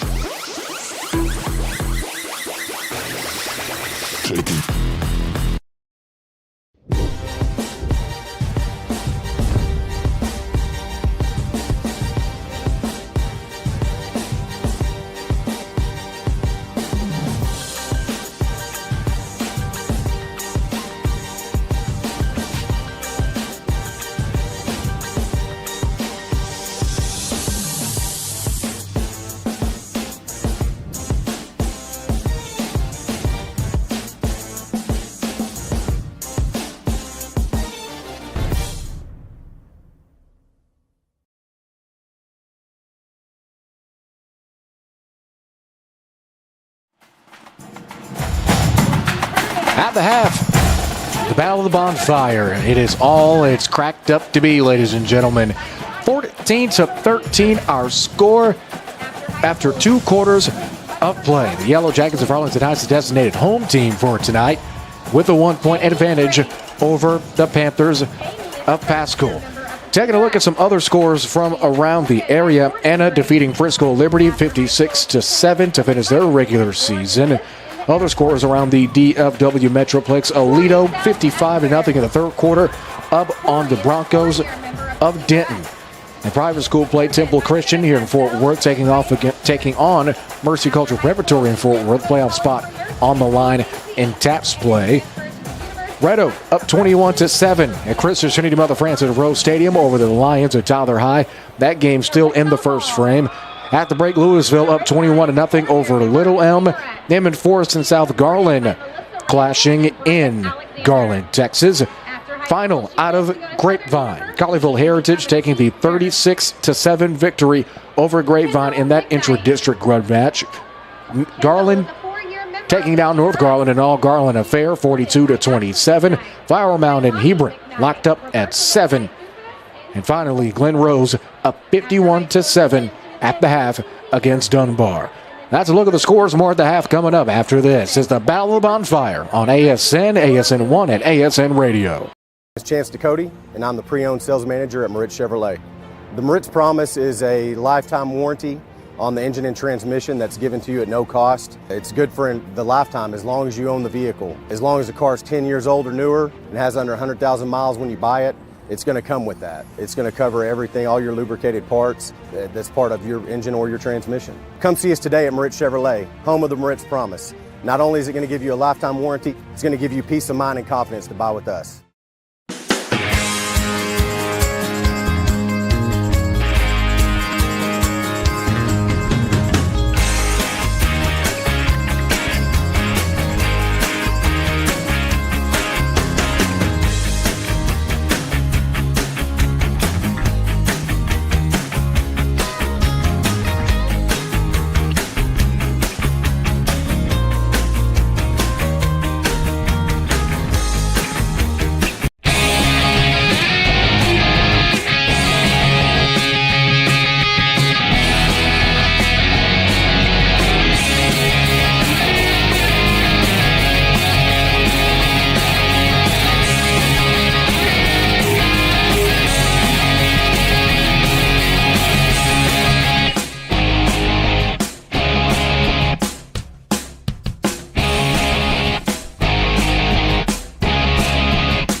Find your support system. At Texas Wesleyan, you'll get the one-on-one attention you need to succeed. Texas Wesleyan, small classes, big scholarships. Now that's smaller, smarter.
Chance Cody, and I'm the pre-owned sales manager at Moritz Chevrolet.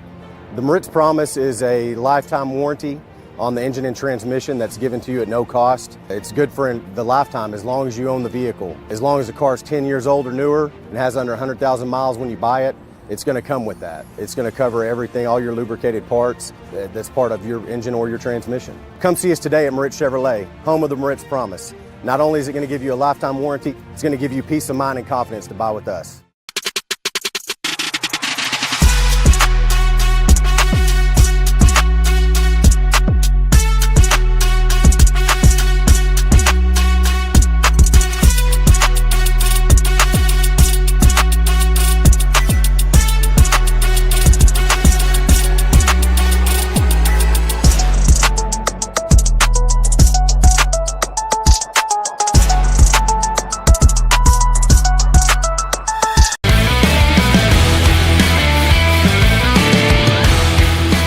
Halftime break here at Farrington.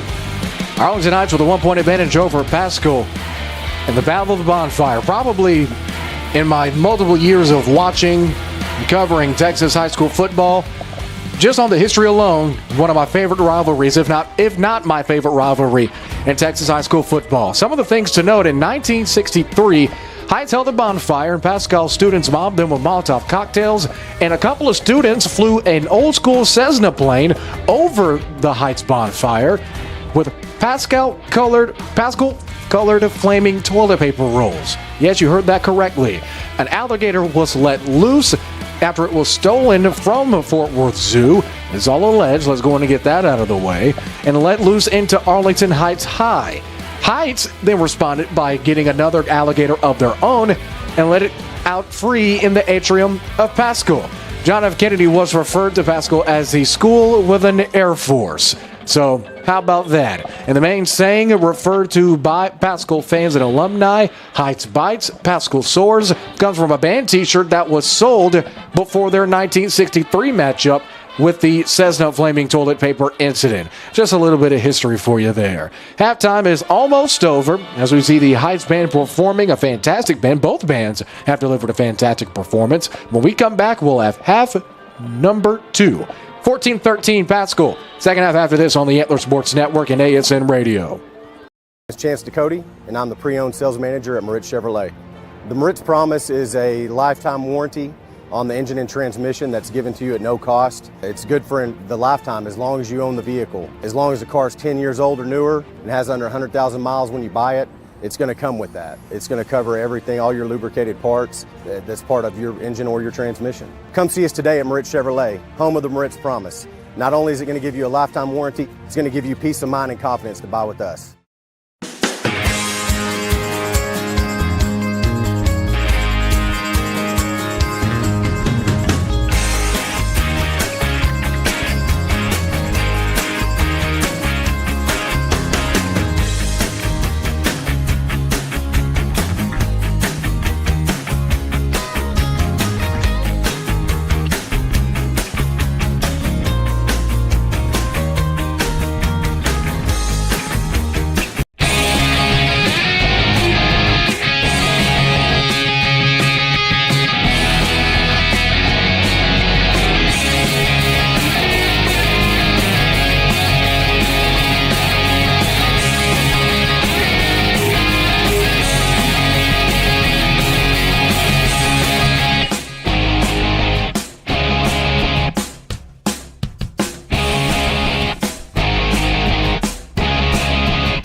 Find your support system. At Texas Wesleyan, you'll get the one-on-one attention you need to succeed.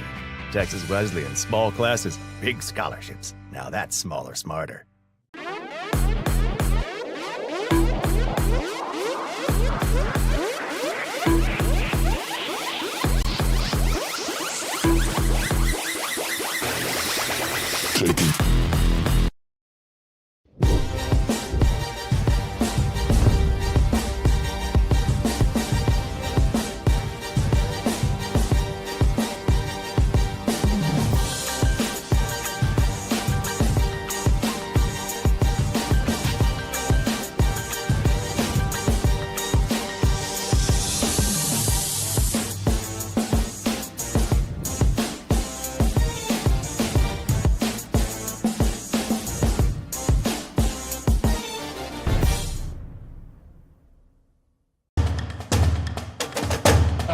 Both teams coming onto the field for half number 2. And we are set and ready to go for 2 more quarters of the Battle of the Bonfire. As we set to begin the third, Heights coming onto the field with a 1-point lead over their rival Panthers in an all-Fort Worth ISD matchup on ASN 1. We'll be right down the road in Crowley, down 35 West on ASN 2 tomorrow for a Sooner Athletic Conference matchup. The Texas Wesleyan Rams look to clinch the Sooner Athletic Conference Football Championship as they take on the Lions of Langston. Kickoff from Crowley ISD Multipurpose Stadium at 2 p.m. Central. Myself and Jim in the St. Christopher will get you started on the pregame at 1:30. Press 12 are on the clock and we are set to go. Arlington Heights will take the opening kick to begin the second half. In terms of scoring, in the first quarter it was a run from Thomas by Paschal, a 63-yard run on the opening drive. PAT was missed by Wiedemeyer off the right upright. That made it 6-0. And then it was the Caden Grant and Carson James so after that. Grant would open up the scoring for Arlington Heights with a 1-yard touchdown run to cap off the drive. PAT will be successful to make it 7-6. And Carson James will respond on the next drive on offense for Heights with a 3-yard touchdown run to make it 14-6. Paschal would respond by Jay-Sean Thomas, 11-yard touchdown run to make it 13-14. And to finish off the half, it was an interception. As Heights tried to march down the field to get something going to end the half, it was negated by an interception by Noah Dillon, the sophomore strong safety. That kept the score where we are now at 14-13. Wiedemeyer's teeing things up, and we are set to go for quarter number 3. In the Battle of the Bonfire, we have begun. Kickoff is taken at about the 2 by Heights, and an outside run, spinning and getting brought down is Yakimi Thomas, the sophomore. And now Heights will take over 1st and 10 deep within their own territory. On the return for Arlington Heights, number 12, Yakeem Thomas. The Yakeem Thomas run was good for 16 yards. Ball will be placed at the 18-yard line. And striding onto the field once again is Carson James, who at least to our knowledge has around 130 yards on 15 carries in the first half. Can you say this kid is good? 11:34 left to go. First snap is going to be a handoff to Hayden. Hayden breaks to the outside and gets brought down. Tackle for a loss is going to be a loss at 2. Second out of 12 coming up for the Arlington Heights offense. An offense that was pretty stellar. In the last game against Trimble Tech, Grant with 12 for 15 for 203 yards and 3 touchdowns through the air. Carson James on the ground, 15 carries, 180 yards and 2 touchdowns. Caden James with 13 tackles, 2 tackles for loss. Haven't really said his name much either, but of course, as dominant as he's been this year, won't be surprised if that changed. After the Hayden loss, it's 2nd and 12. Dropping back and rolling is Grant. Grant, open throw, has a man along the numbers and fighting for extra yards down at around the 30. Catch is made by Jacob Watson, his first reception. Jacob Watson. It's going to be good for a gain of about 10, so it'll be 3rd down and short, a very manageable 3rd down and short. 9-yard gain. It's 3rd and I'm not the biggest betting man in the world, but fair to say, I think I might know who the ball is going to go to in this short yardage situation. It's going to be a handoff to James. James pushes through, has the first down, and looking for some extra change out of the vending machine. Ends up getting a solid gain of around 4. Move the sticks. 1st down and 10. James on the carry, tackled by Noah Dillon. James already has a touchdown on the day, that 3-yard run that made it 14-6. Hasn't touched pay dirt yet, but the way he's been playing would not surprise me at all. 10:05 and counting left. Quick throw. It's caught. Complete. At the 40-yard line, at the 45, now at the 50, stepping out of bounds at around the 48-yard line. And a huge play on 1st down to move the sticks again. As we take another look, with the 9:56 stepping out of bounds is now Hemphill on the catch. That's his 3rd catch of the game. Now coming up on 1st and 10. It's a handoff to Hayden. Hayden, great juke to the left side, has 1st down yardage and looking for more. Gain of 14. Big first down run by number 22. Hayden, his biggest rush of the contest. He's been great at offering relief for James, who's been the bell cow so far this game. Hayden typically getting majority of his carries in the early downs. There's now another first down and 10 coming up. It's going to be an option. This time a keeper for Grant. Grant cuts across the middle, almost had open green, but a gain of 8 once again. Ferry on the tackle for Paschal. This Paschal defense just has been able to stop this potent rushing attack by the Yellow Jackets so far tonight.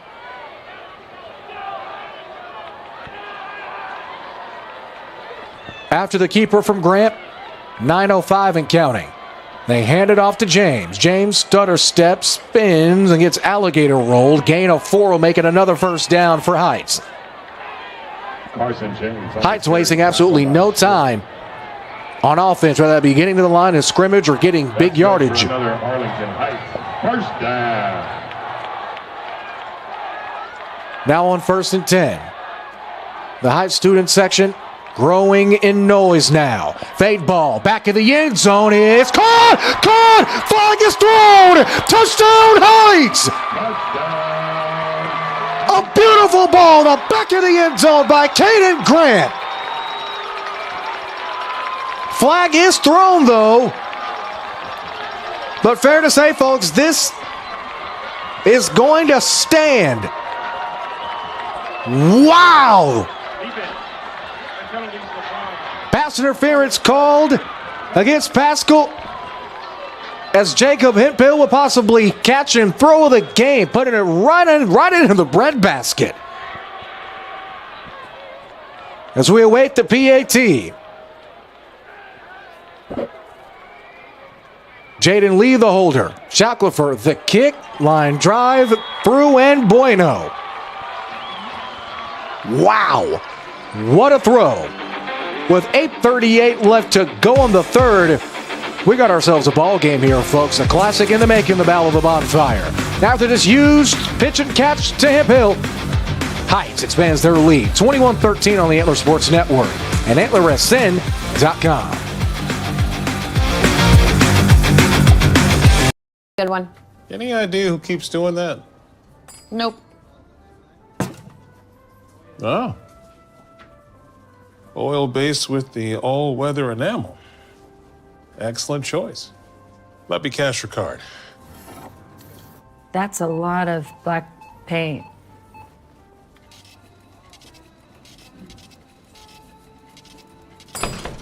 It's a pull, not a push. Take your time. Back after that huge play. Pass to the back of the end zone. A little Tony two-tap in the back of the end zone to give us our current score of 21-13. An early contender for play of the game. A fantastic feed from Grant under pressure. And now Shackleford ready to move things off once again. 8:38 left to go in the first.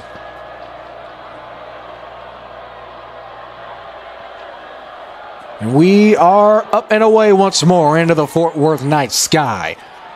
It's going to be returned by Jake Burton, that is, excuse me. He has open room on the 40, pushed out of bounds at around the 40-yard line. So now with the 1st and 10, Paschal a chance to respond with solid field position. Burton on the return as we get one more look at that touchdown play. And a huge play in the back of the end zone. Just can't stress the accuracy on that ball. Through the pass interference call. As now Paschal, and their offense comes back onto the field with 8.5 minutes left to go. Facing a 1st and 10. Great field position once again. 41-yard line, their own 41-yard line. Paschal, for our ASN radio listeners, going from right to left on your respective radio dials. Thomas puts a man in motion. Drops back. Looking. He's going to keep it himself. Gets an outside block, but gets crushed in front of his own sideline. Loss of around 3. Thomas had a man in motion. It was Guerrero, who sometimes plays a little running back, but most of the time he's taking snaps at receiver today. That's a loss at 2 to make it 2nd and 13.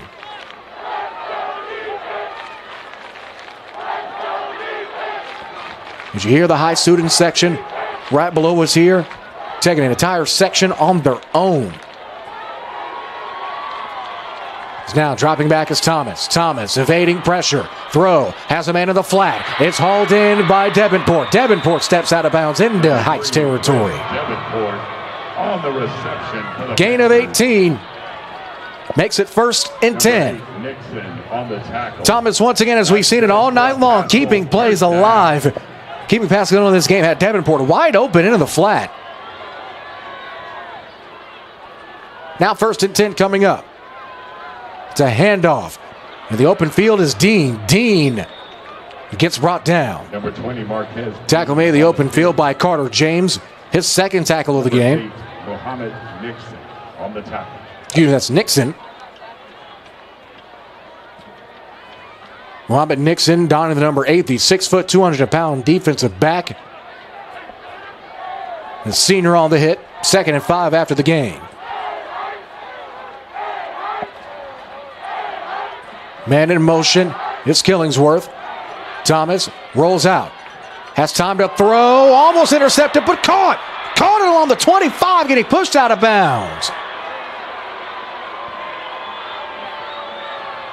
We heard in the pregame from head coach Curtis James of Arlington Heights about that big tight end target. That's Luke Tevis, the senior, with a huge play.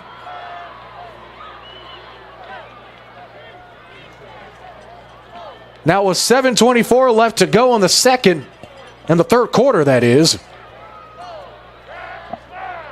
Paschal now threatening. Ball on the 25-yard line. James blitzed. Screen pass. Turn around. It's caught. Into the open field is Mackie G. G brought out of bounds at the 15. Makai G on the screen pass complete. Out of bounds at the 17. G was pretty much right place, right time. Kelly Johnson on the tackle for Heights as we take another look. Pretty much keeping the play alive by just getting an open space and staying there, getting to where Thomas could see him. As Heights hit the pressure early. 2nd and 2 now. And it looks like it's going to be dropped behind the line of scrimmage for a loss of maybe 3. And now a huge 3rd down coming up for the Paschal offense. You'd hate for them to go empty on a possession where they had solid field position. This drive began back on their own 41 after a great kick return by Jace Burton.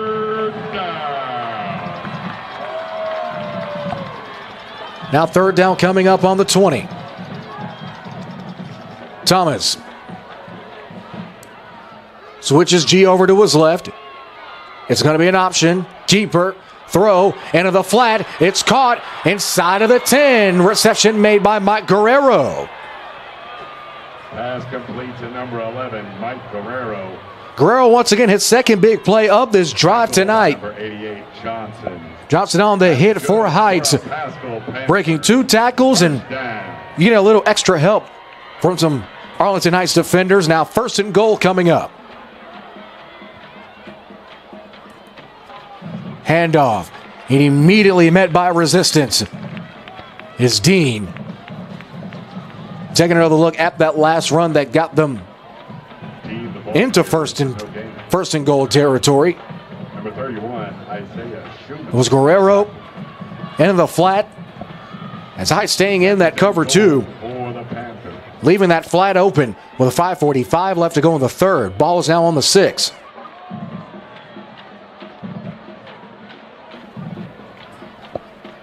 Faking the handoff. It's a keeper. Thomas. Untouched. Touchdown. Paschal. The Panthers have responded. Now the question is, in a game like this, do you go aggressive and go for 2? Or try out one of the best kickers in the state to just go ahead and boot this thing through? So we take another look at the Thomas run. Thought they were going to try to go for something funky, but no, instead they just elect to Trout Wiedemeyer and company onto the field for the PAT. With 5:32 left to go,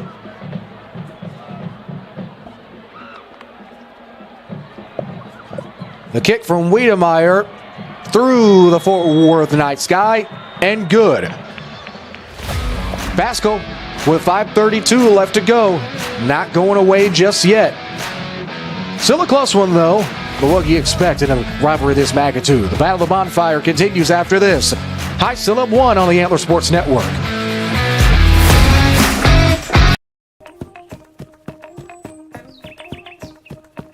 We dream big at Fort Worth ISD. And have the academic and extracurricular programs to back it up.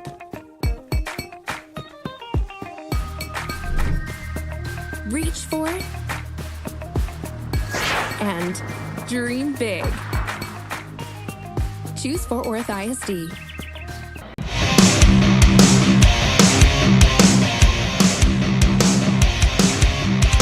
After the touchdown run from Thomas, it's given us our current score with 5:32 left to go in the third period. It's 21-20 Heights.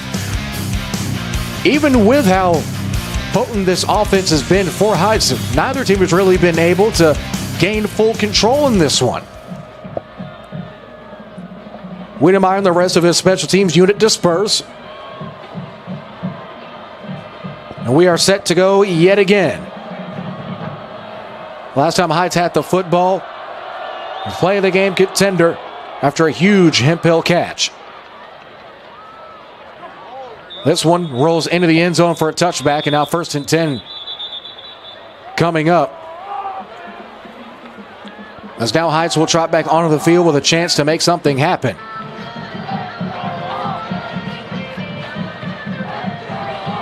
As we take another look at the play that concluded the last Arlington Heights drive with a 24-yard touchdown pass from Grant to the sophomore Jacob Hemphill. Right into the breadbasket. No keto diets here, folks. With 5:32. Personal foul. Face mask. On the kicking team. 15-yard penalty. First down.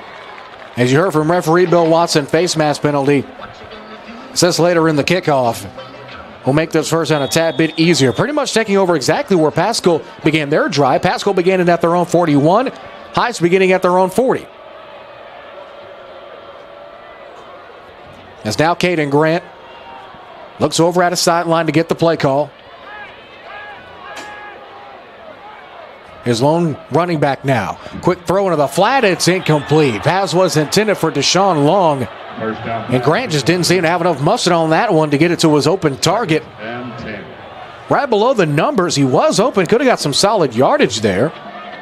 Just didn't have enough arm into it. Now that's 2nd and 10.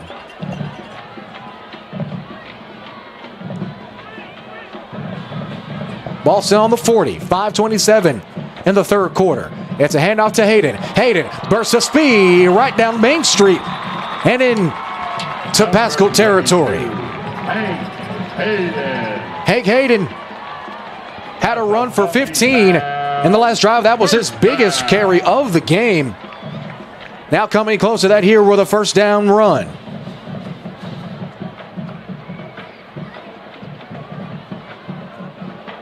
Clock rolling. 5 minutes left to go. Ball now on the Paschal 43. Shotgun snap. They get it to James. James looking for a block. Eventually just gets brought down by Carson James on the carry. by Jace Burton. Burton was pretty much there waiting for James as well as Dillon on the hit. They'll give him 1 yard. Thought they would have gave him 2, but it's only giving him the singular yard with 4:38 left to go. Third quarter rolling on. They give it to James again. James, happy feet, gets up outside, inside of the hashes, and into the middle. Gain of 10 is going to be good for another Heights first down. How much have we set that tonight? James good on the run for a Heights first down. He's been the straw that stirs the drink in the cup that they served it in for Arlington Heights tonight. And a game that could really go to anybody at this point. We approach the 4-minute mark. They hand it off to Hayden. Hayden taking a couple Paschal defenders with him. First one to get there, at least by our review, was Arias White, a senior defensive tackle. However, Hayden, another strong gain. Gain of 5 will make it 2nd and 5.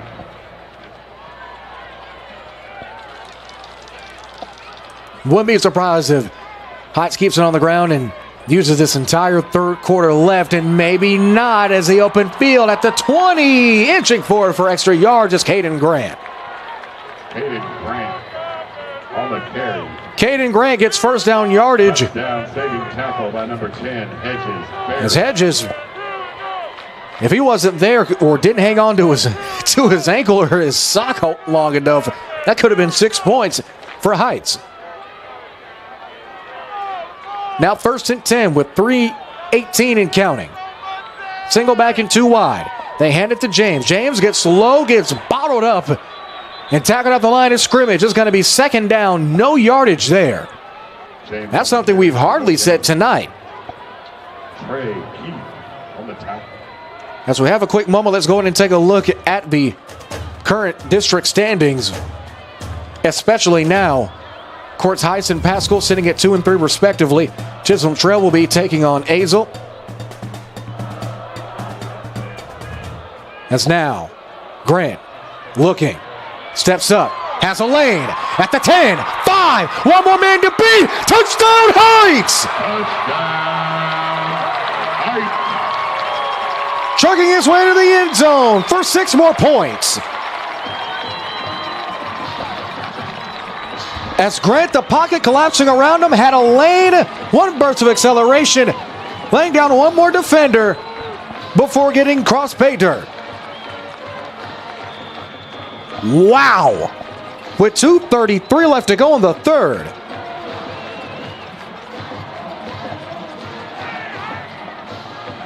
PAT from Shackelford almost blocked again, but it's through and good. As whistles blow, I don't see any penalties. Look like it might have been something extra at the end of the play. Either way, extra or not, the extra point stands. Our new score, with 2:33 left to go in the third. Heights strikes again on the ground. 28-20 on the Antler Sports Network. Good one. Any idea who keeps doing that? Nope. Oh.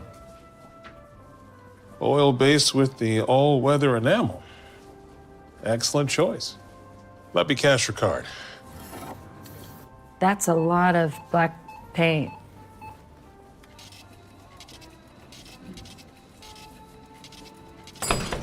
It's a pull, not a push. Take your time. Taking another look at the touchdown run that's given us our current score.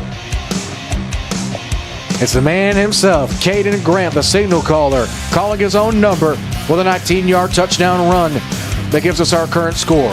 28-20 in the Battle of the Bonfire. This is the largest lead either team has had. It's just simply been 8. It's been that close of a game. And we still have an entire quarter left to go.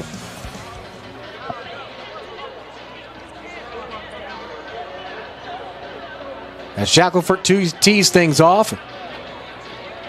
Another reminder that on ASN 2 tomorrow, we'll be right down 35 West at Crowley ISD Multipurpose Stadium for the Texas Wesleyan Rams and the Langston Lions. Kickoff at 2, pregame with myself and Jimmy the St. Christopher on the call at 1:30.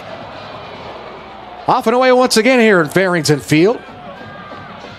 Paschal returns it, has a lane along the sideline, and eventually wrestled down at the 45. Great return by Mike Guerrero. Guerrero's doing it all. He's been fantastic on offense as a gadget guy. As Marshall on the tackle, Guerrero now getting it done on special teams. 1st and 10 coming up. They'll mark it at the 45-yard line. 45-yard line for the Panthers.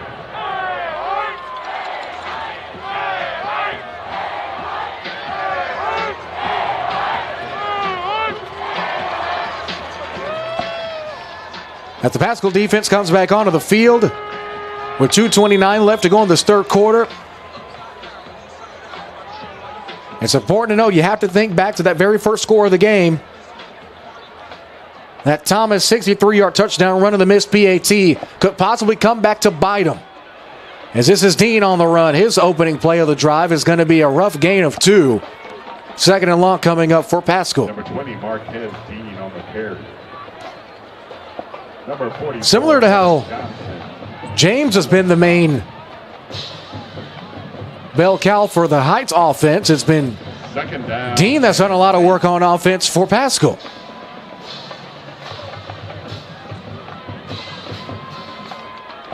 After the Dean run, it's 2nd and 8 to go with 1:53. Man in motion is Tevis, the big tight end. They hand it to Dean again. Dean breaks to the outside. Looking for a block, cuts back across the numbers. Well, they got to mark him down at the first down marker. No, they'll, however, give him 6 yards, though. 3rd and 2. That's Paschal now in Heights territory.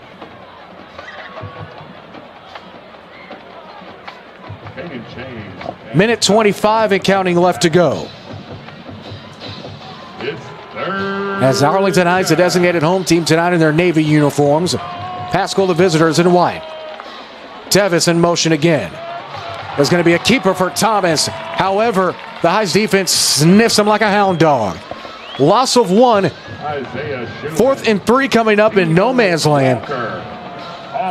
Winnemeyer has already come out and kicked it inside of his own territory and ended up pinning Heights back inside of their own 10. It's 4th and 2. They're going to go for this one here, folks. Possibly the biggest play of the game. A 4th down will keep their offensive drive alive and possibly keep their hopes of winning this game alive. 5 seconds to get the snap off. 30 seconds on the play clock. Looks like they're going to just simply take a timeout and talk things over. Understandably so. A big 4th down for Paschal coming up here. 28 seconds remaining in the third. We'll be back after this. It's the Battle of the Bonfire. Heights up 28-20. Paschal threatening on the Antler Sports Network. Good one. Any idea who keeps doing that? Nope. Oh. Oil base with the all-weather enamel. Excellent choice. Let me cash your card. That's a lot of black paint.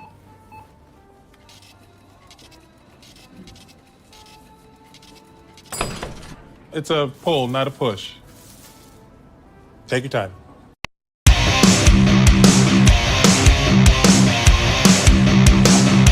After the Paschal timeout, wanted to talk things over.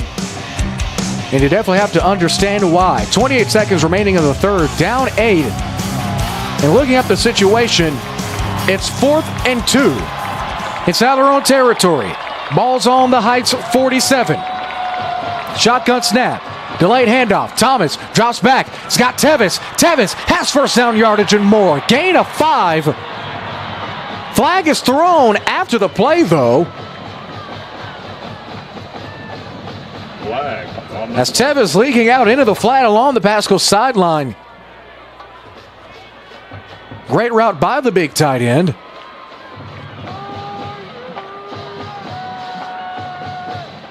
As now the question is, will it be a first down or maybe 4th and long? Don't know. Dead ball. Targeting, leading with the crown of the helmet. Non-flagrant. 15-yard penalty on Matty. You heard a referee, Bill Wilson, on the call. 15-yard targeting penalty whacked against Arlington Heights. And now prime real estate coming up for Paschal. After facing an important 4th and 2. Now that'll move them up to the 27-yard line. 19 seconds remaining in the quarter. 1st and 10 for the Panthers at the Heights 27. Here's first down. One slot receiver, 2 bunched up at the top of your screen. Faking the handoff is an option keeper for Thomas. Thomas breaks one tackle, has a lane, has a block upfield at the 5, brought down at the 6-yard line. Number 5, J. Sean Thomas. Thomas with another big run, doing it with his legs. 20-yard He has gain. 3 rushing touchdowns on the day already. Paschal. And the way he's moving up the field, folks, poised to get another. As we have a stoppage of play and a timeout for the end of the quarter. 12 more minutes remain in the 76th iteration of the Battle of the Bonfire. It's Heights, it's Paschal. 28-20 Yellow Jackets. Back in 30 seconds on the Antler Sports Network, AntlerSN.com, and ASN Radio.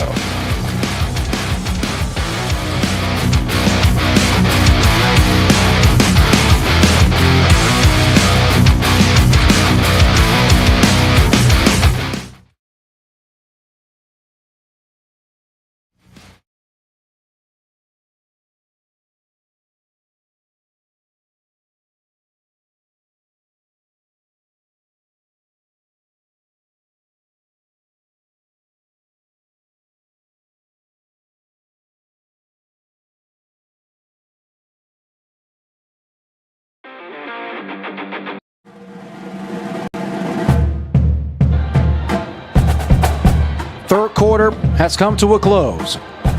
Only 12 more minutes for these teams to decide their first round opponent. The winner will take on Richland, who's handily beating Hazel right about now, as we'll try to get an updated score in a brief moment. Loser will take on Denton Ryan. Also in that district bracket, Aledo already clinched their date with Chisholm Trail. And Saginaw will take on Hazel. Again, the fourth quarter.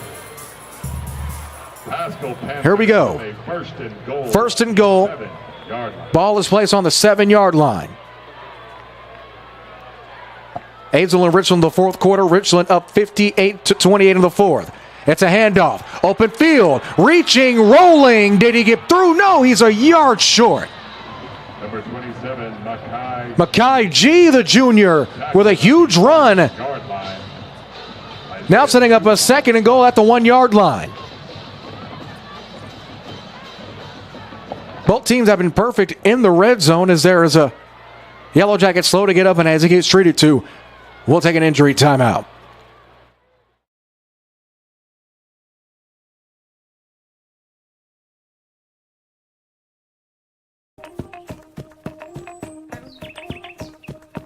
We dream big at Fort Worth ISD. And have the academic and extracurricular programs to back it up.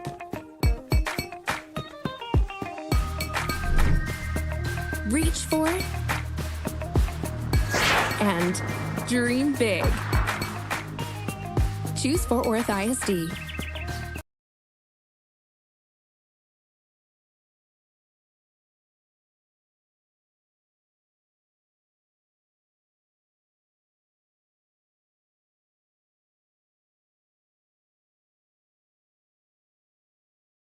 Good one. Any idea who keeps doing that? Nope. Oh. Oil base with the all-weather enamel. Excellent choice. Let me cash your card. That's a lot of black paint.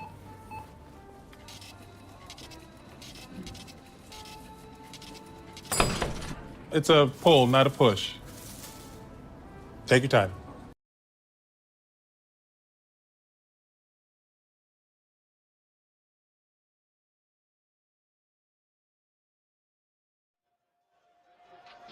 Kanan James, the injured Yellow Jacket, helped off of the field.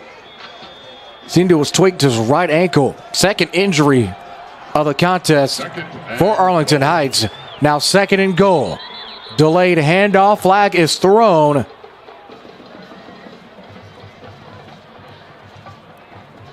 As it was, seemed to be a little bit of movement pre-snap. Question is, who will Bill Wilson announced as the perpetrator of said movement. False start on the offense, number 9. 5-yard penalty. Second down. The senior tight end, Luke Tevis, the perpetrator there. Now much more difficult second and goal coming up. Ball is placed at the 6-yard line now. They hand it to Dean. No, it's a keeper for Thomas. Thomas rolls, get brought down. Thomas with a loss of 5. Yellow Jacket defense, their third sack on Thomas today. Is Dino Walker, the 5'10", 180-pound sophomore linebacker with a big TFL. Third and goal coming up. Ball is on the 12-yard line.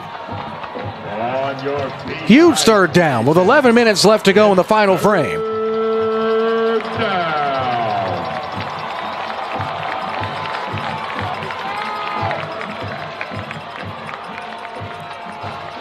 Big third down. Third and goal from the 12. Shotgun snap. Thomas looking to take a shot at the end zone. Flushed out. Chasing him. Yellow Jackets a toe. It's caught. Caught, however. Looked like it might have been a head-to-head hit. All of that just to get to the line of scrimmage. That pass completion, number 20, Marquez. That'll be no yardage. 1 yard gain. Marquez Dean on the catch. However, it's still 4th and goal. They will give Dean a yard. This is a pretty easy decision. I mean, you have one of the best kickers in the state going and trot him out there. Wiedemeyer on to kick. There's a 28-yard field goal coming up. Here on the 4th and goal, he'll boot things off from the left hash. The snap, the hole, the kick is up and good. Paschal doesn't leave empty-handed. However, they do find themselves down with 9 minutes and 56 seconds left to go. The sand starting to slowly fall out of the hourglass. Heights up 5, 28-23 on the Antler Sports Network.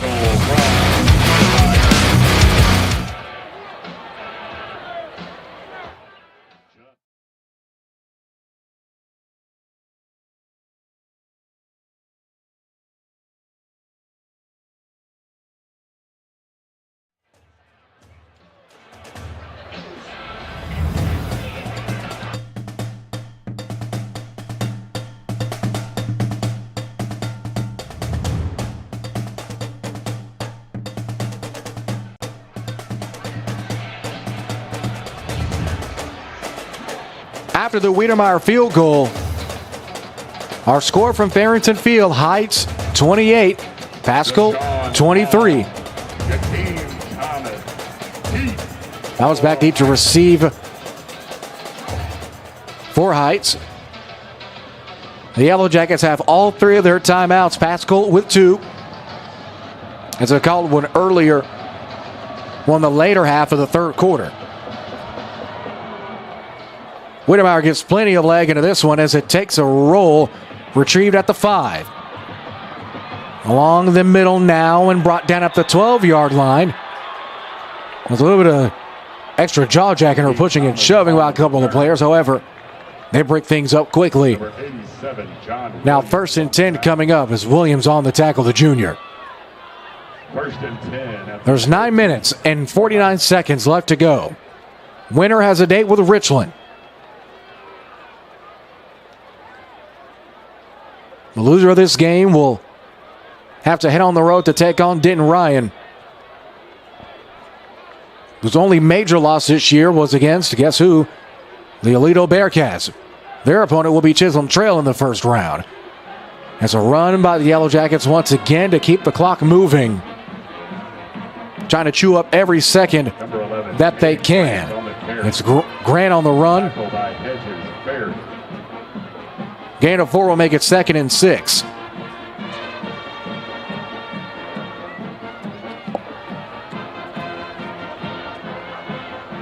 Taking a look at some other scores from around the DFW Metroplex. Dallas Jesuit in the third quarter up on the Vikings of Irving Nimitz 49-7. Have more scores in a moment. As Hayden bounces off a couple of tackles, however, gets dropped. Looks like he lost a yard, and he did. Result of the play will make it 3rd and 7. At number 45. Hate to go 4 and out, especially so quickly here. Tackle for a loss of a yard. As now the Panther defense seems to be on a bit of a run of their own. Shotgun snap. Grant looking, juking, has an outside block, has nowhere to run, and gets brought down. Another loss. This time a loss of 1 more yard. 4th down and 8 coming up. And punt time coming up. As Hughes on the tackle for Paschal. Matthias Hughes, the junior, his 5th tackle of the game with 8:20 left to go.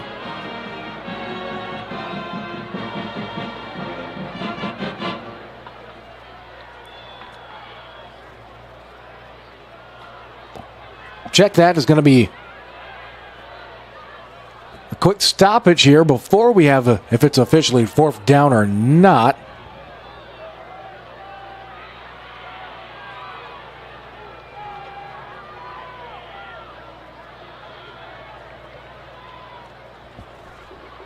Holding on an eligible receiver, number 2 on the defense. It'll be a 10-yard penalty in the previous spot. Automatic. 1st down.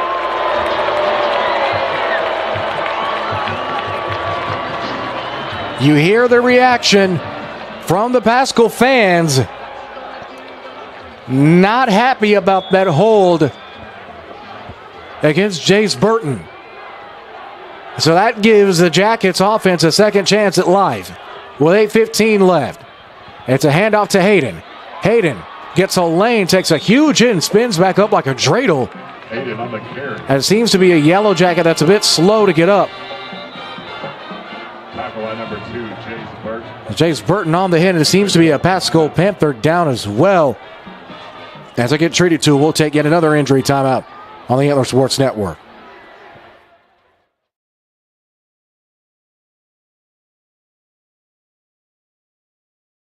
Chance to Cody, and I'm the pre-owned sales manager at Moritz Chevrolet. The Moritz Promise is a life.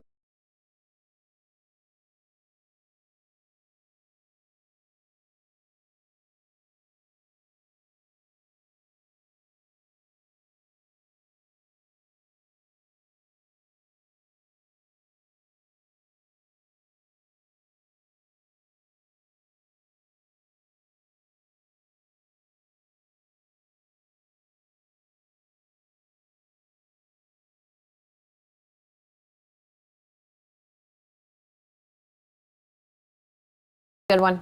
Any idea who keeps doing that? Nope. Oh. Oil base with the all-weather enamel. Excellent choice. Let me cash your card. That's a lot of black paint.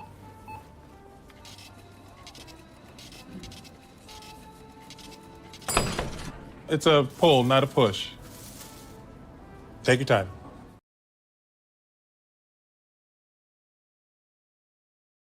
Chance to Cody, and I'm the pre-owned sales manager at Moritz Chevrolet.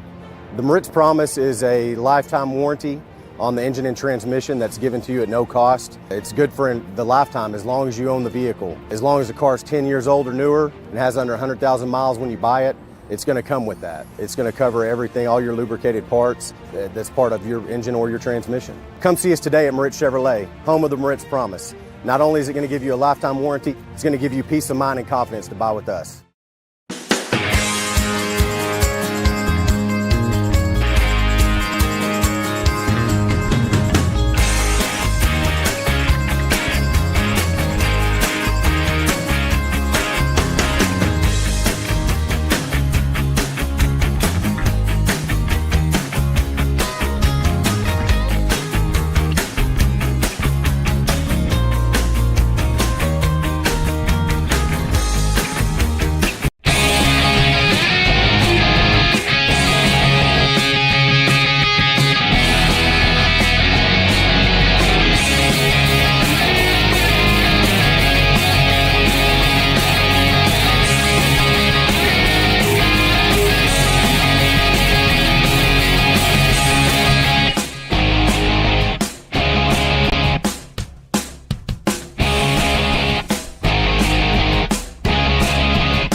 after both players, one from Paschal, one from Heights, escorted off of the field.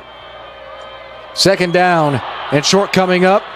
It's a run. It's muffed and stuffed well into the backfield. Loss of around 5 or so. As Grant, For a loss by number 45. snap goes over his head, was able to retrieve it. And number 12. However, Paschal's defense was there right on schedule. Oliver Rodriguez, the senior, on the hit. 3rd and 8 for the Yellow Jackets. So instead of 2nd and short, it's now 3rd and 8 coming up with 7:15 left.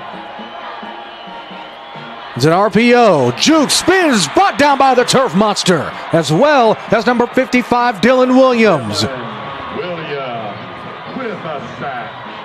Dylan Williams with possibly the tackle of the game, because now the punting unit will come onto the field, and Heights will kick this thing away. Schumann on the punt. Back deep to receive for Paschal. It's going to be Rodriguez. Man who just came up with that big-time play. And it looks like Heights is going to take a timeout and talk this 4th down over. The Paschal defense coming up with a huge stop. Poised to get the football back with 6:29 left to go in the 4th. Back in 30. And then on the Antler Sports Network, ASN 1 and ASN Radio.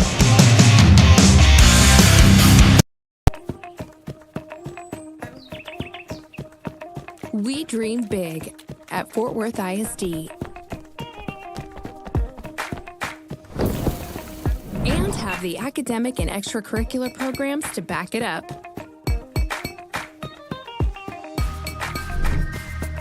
Reach for it and dream big. Choose Fort Worth ISD.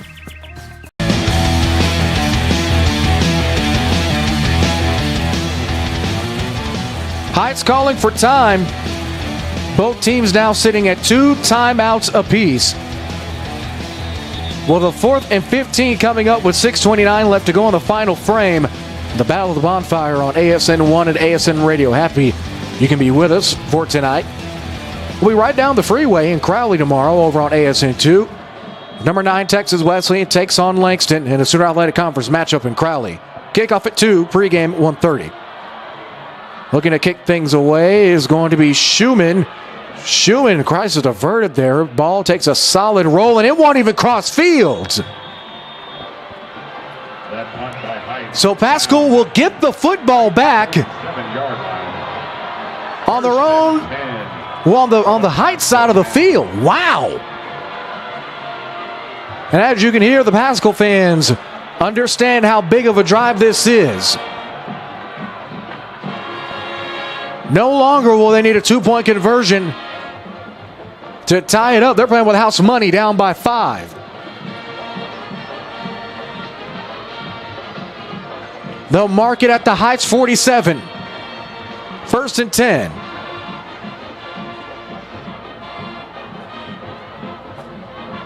That's a quick throw. It's a double.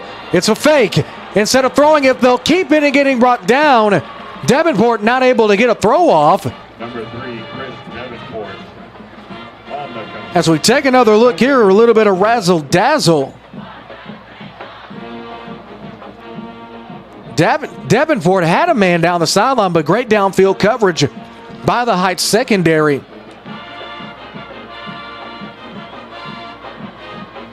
No yardage gained on that one, though, so it'll be 2nd and 10. More traditional formation now. Shotgun. It's going to be a handoff to Dean. Dean, ball comes out, but he falls back on it. Almost a scary sight by Paschal for a moment there, as Dean took the handoff. As they Heights sit the heat, strip the ball away. And it's 3rd down. Loss of 6 will make it 3rd down and Cleburne to go. 4 out wide. Tevis in motion. Thomas Under pressure. Rolls out. Throws. Across the middle. Caught. No, he jumps it. Incomplete.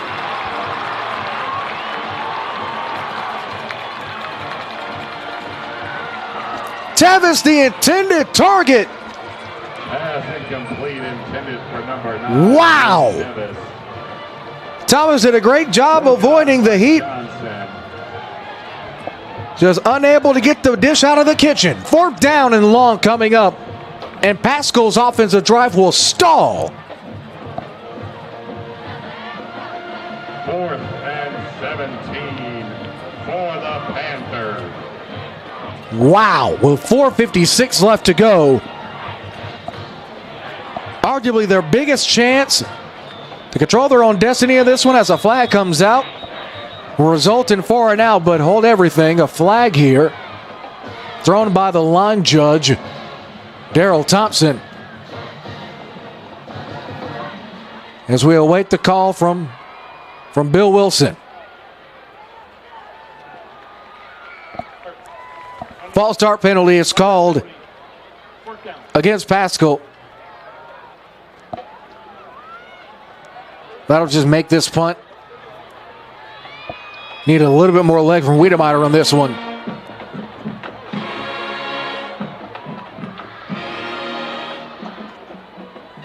Wiedemeyer takes a snap right on the chest, and this one isn't going to get very far. It's straight up in the air. Bounces the other way. A punt with a net yardage of 3.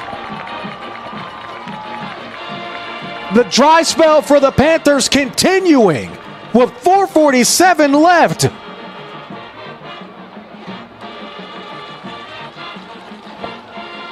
And once again, special teams might have come back to bite the Panthers in the rear. A missed PAT on their opening drive touchdown, and now a punt that only traveled 3 yards. It's 1st and 10 for Heights on the Paschal 44. Shotgun snap. They hand it to James. James breaks 1 tackle, 2, 3, 4, still up, but eventually gets Alligator rolled down for a gain of 8. Number 1, Curtis James on the carry. Curtis James has been absolutely amazing, folks. I think it goes without saying that he is definitely our player of the game. We'll try to get some final numbers on him after this game goes final.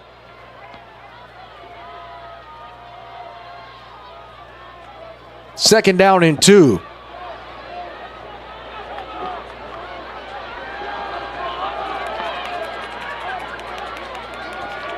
Grant hands it to James again. James staying low, happy feet, gets the first down and got some extra yardage after. Gain of 4. First set of downs, move the sticks, 1st and 10. Ball's on the 32-yard line. First down.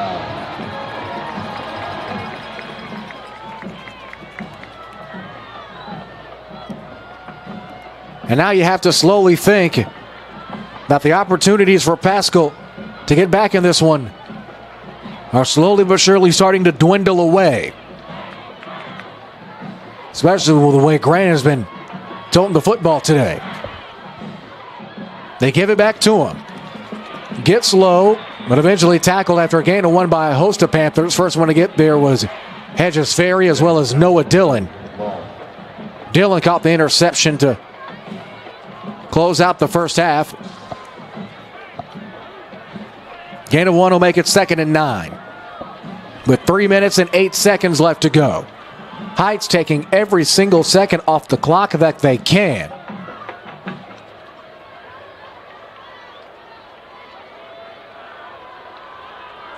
Second down on the 31.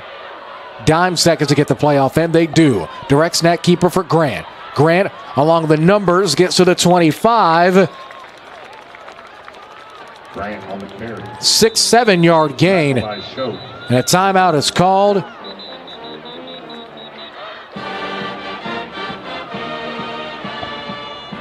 With 2:36 left to go.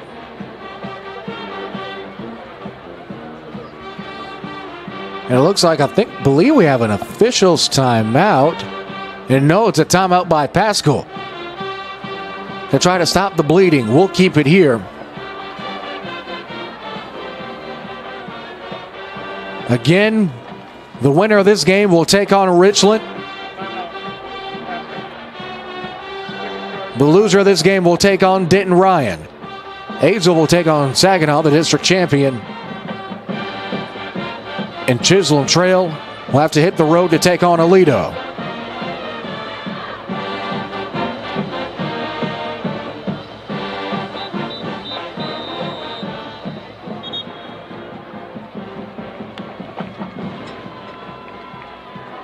Timeout has concluded. Heights offense back onto the field with a big 3rd down and 3. They were unable to stop him on 3rd down last time. Well, they were able to. Snap is bobbled again. It's fallen on. Paschal has a couple defenders back there. They eventually bring him down and caress him out of bounds. It was a bobbled snap that dug their own grave on 3rd down just a couple plays ago. And now it haunts them yet again. As we take another look, Grant seemed to just unable to corral the snap. And it seems like there's a injured Panther down. As the clock will reset. As Paschal takes their final timeout. They have no more. Down 5 with 2:31 left to go in the final period. In the first quarter, we saw 3 scores. It was an opening 63-yard touchdown run by just Sean Thomas. The extra point was missed, made it 6-0. Following that, it was 2 Arlington Heights touchdowns. First by Caden Grant from 1 yard out to make it 7-6. On the following drive, it was Carson James from 3 yards out to make it 14-6. The second quarter would see 2 touchdowns, both by Paschal. It was a Thomas 11-yard touchdown run to make it 13-14. And then Dillon's interception would conclude the half. Coming out of the break, and the third, a beautiful touchdown pass from Grant to Hip Hill in the back of the end zone from 24 yards out to make it 21-13. Thomas and Paschal respond again with a 6-yard touchdown run to make it a 1-point game. On our last third quarter drive, it would be Caden Grant with a 19-yard touchdown run to make it 28-20. And then a Wiedemeyer field goal earlier in the fourth.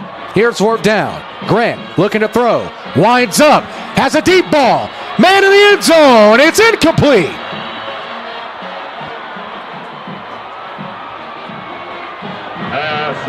Heights wanting a flag. No laundry on the field. Turnover on downs. It'll be 1st and 10 Paschal with 2:21 left to go. However, one thing to note, if you're tuning in at the bottom of your screen, no timeouts remaining for the Panthers. Heights has 2.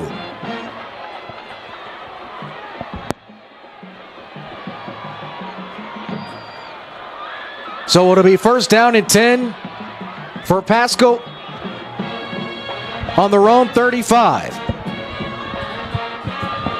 A chance to cement their own destiny in the biggest rivalry in Fort Worth. Pass is caught on the sideline and getting out of bounds. Great job by Davenport on field awareness there. Gain of 7 will make it 2nd and 3. Clock will stop. 2:16 left to go. Ball now moves to the 42.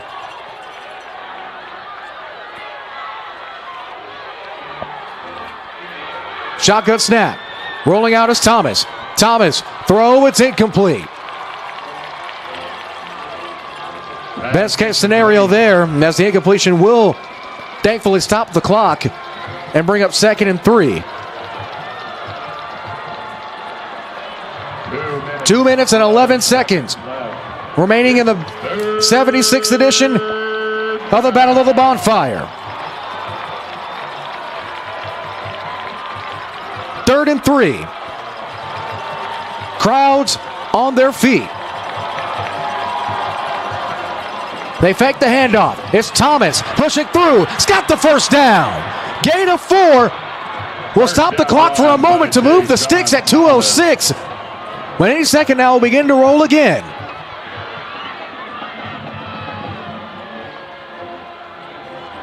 So now, 2 minutes remaining.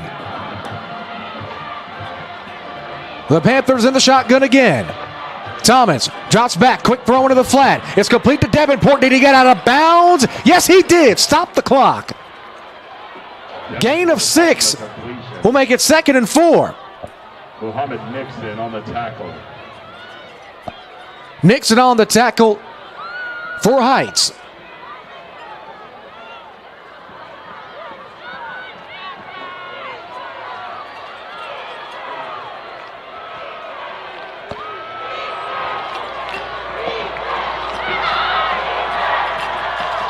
Here's 2nd and 4. Thomas under pressure. Sidearm throw. Intercepted. Heights football. It's picked up in around midfield. Brian Hollins with the biggest play of arguably the entire season. Number 44, Kelly. If you remember last night, Seguin sealed a playoff spot with an interception from Hodge.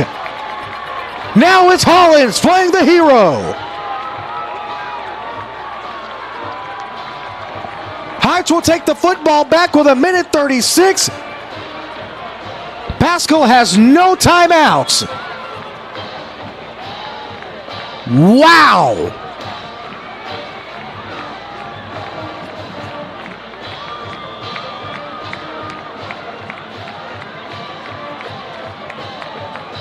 Important to note that Wiedemeyer's longest career field goal was from 47 yards out.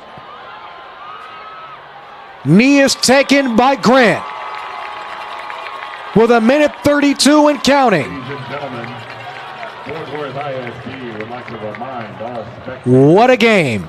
No unauthorized personnel on the field. What a game. The game will play. Fans, spectators, please stay in the stands after the game. Thank you for your participation. Paschal, prior to tonight's game, held the all-time series lead with 37 wins to Heights 36. And now, as they take another knee, the Battle of the Bonfire will be tied.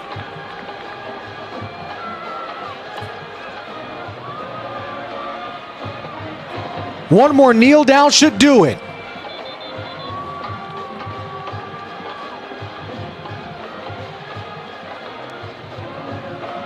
"15 seconds to get the kneel off." A game where the biggest lead that either team had was the Yellow Jackets with a 6-point lead. And that will do it. Congratulations to the Arlington Heights Yellow Jackets. Our final score in the Battle of the Bonfire: Heights 28, Paschal 23. The all-time series now goes to 37 all, as both teams converge at midfield. We'll try to carry the trophy presentation, get post-game stats and more. Heights with a big win on the Antler Sports Network. It's Chance Ducote, and I'm the pre-owned sales manager at Moritz Chevrolet.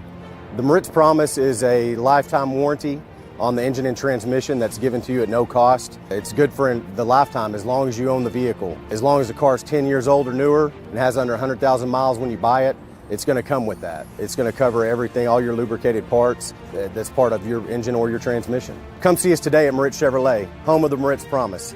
Not only is it going to give you a lifetime warranty, it's going to give you peace of mind and confidence to buy with us.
Find your support system. At Texas Wesleyan, you'll get the one-on-one attention you need to succeed.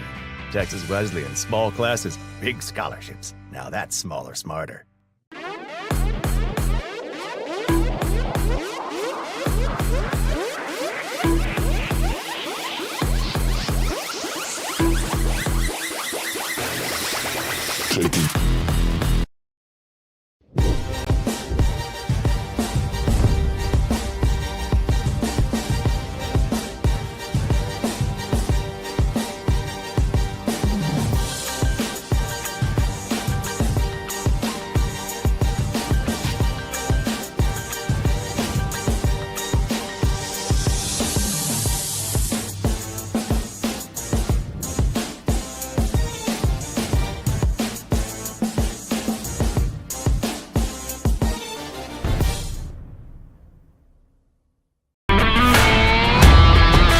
What a game. What a finish. Only fitting for one of the best rivalries in the state of Texas. Our final score from Farrington, the Heights Yellow Jackets weather the storm and take down their cross I-30 rivals and the Paschal Panthers. Yellow Jackets 28, Panthers 23. Both teams celebrating with their respective alma maters from their bands. And after that, there will be a trophy presentation that we will be carrying. While they do that, let's take a look at the scoring. In the first quarter, it was a Paschal touchdown from Thomas, 63-yard touchdown run. PAT would be missed by Wiedemeyer to make it 6-0. Later in the first quarter, back-to-back touchdowns for Heights. It was Grant and James, touchdowns on 1 and 3 yards respectively. First frame would end with a 14-6 score. In the second quarter, Paschal would pretty much do the same. 2 touchdowns back-to-back, the only 2 touchdowns scored in the second. It was a Thomas run for 11 yards to make it 13-14. And then Dillon would pick off Grant at the end of the half to keep the score at 1 point. Coming out of the break, it would be a Hemphill pitch and catch from Grant. That was absolutely beautiful. That we'll take a look at in a moment. 24 yards to make it 21-13. Thomas would respond for Paschal on a 6-yard run to make it 21-20. Then Grant will continue his onslaught with a 19-yard run to make it 28-20. And a Wiedemeyer kick from 38 yards out with the final score of the contest and give us our current score, our final score of 28-23. As the Battle of the Bonfire Trophy gets presented, 37 wins apiece is where the all-time record sits in the Battle of the Bonfire. Congratulations to the Yellow Jackets of Arlington Heights. Gentlemen, direct your attention down to the Arlington Heights sideline as the executive director of Fort Worth ISD Athletics, J.J. Calderon, will present the Battle of the Bonfire Trophy to your head coach, Curtis James.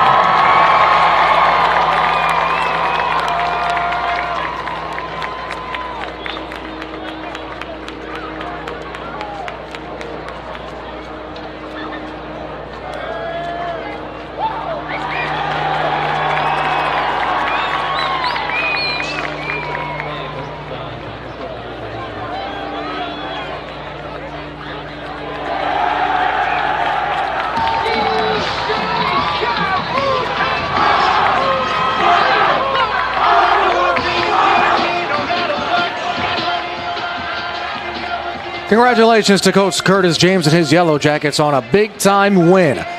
Once again, our final 28-23. We'll take one more break and put a bow on tonight. The Battle of the Bonfire wraps up after this. It's Chance Ducote, and I'm the pre-owned sales manager at Moritz Chevrolet. The Moritz Promise is a lifetime warranty on the engine and transmission that's given to you at no cost. It's good for the lifetime as long as you own the vehicle. As long as the car is 10 years old or newer and has under 100,000 miles when you buy it, it's going to come with that. It's going to cover everything, all your lubricated parts that's part of your engine or your transmission. Come see us today at Moritz Chevrolet, home of the Moritz Promise. Not only is it going to give you a lifetime warranty, it's going to give you peace of mind and confidence to buy with us.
Find your support system. At Texas Wesleyan, you'll get the one-on-one attention you need to succeed. Texas Wesleyan, small classes, big scholarships. Now that's smaller, smarter.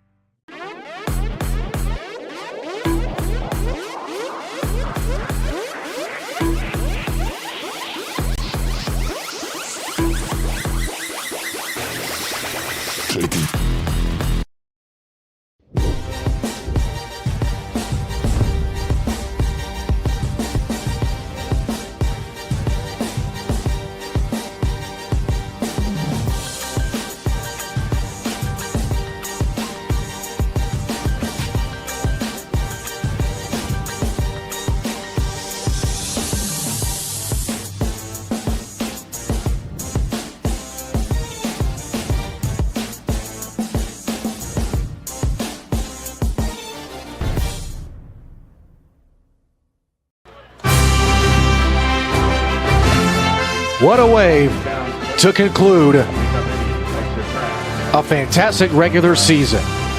A rivalry of epic proportions. The Battle of the Bonfire here at legendary Farrington Field. Arlington Heights ties up the all-time series at 37 apiece in one tie. The final for Fort Worth, Arlington Heights 28, Paschal 23. That'll do it from Fort Worth. From Brandon B.C. Carpenter, for Noah Raditz, our Director of Statistics and Data, for Justin Jackson in our Houston ASN studios, and the rest of our fantastic ASN crew. I'm Jared Jones saying so long.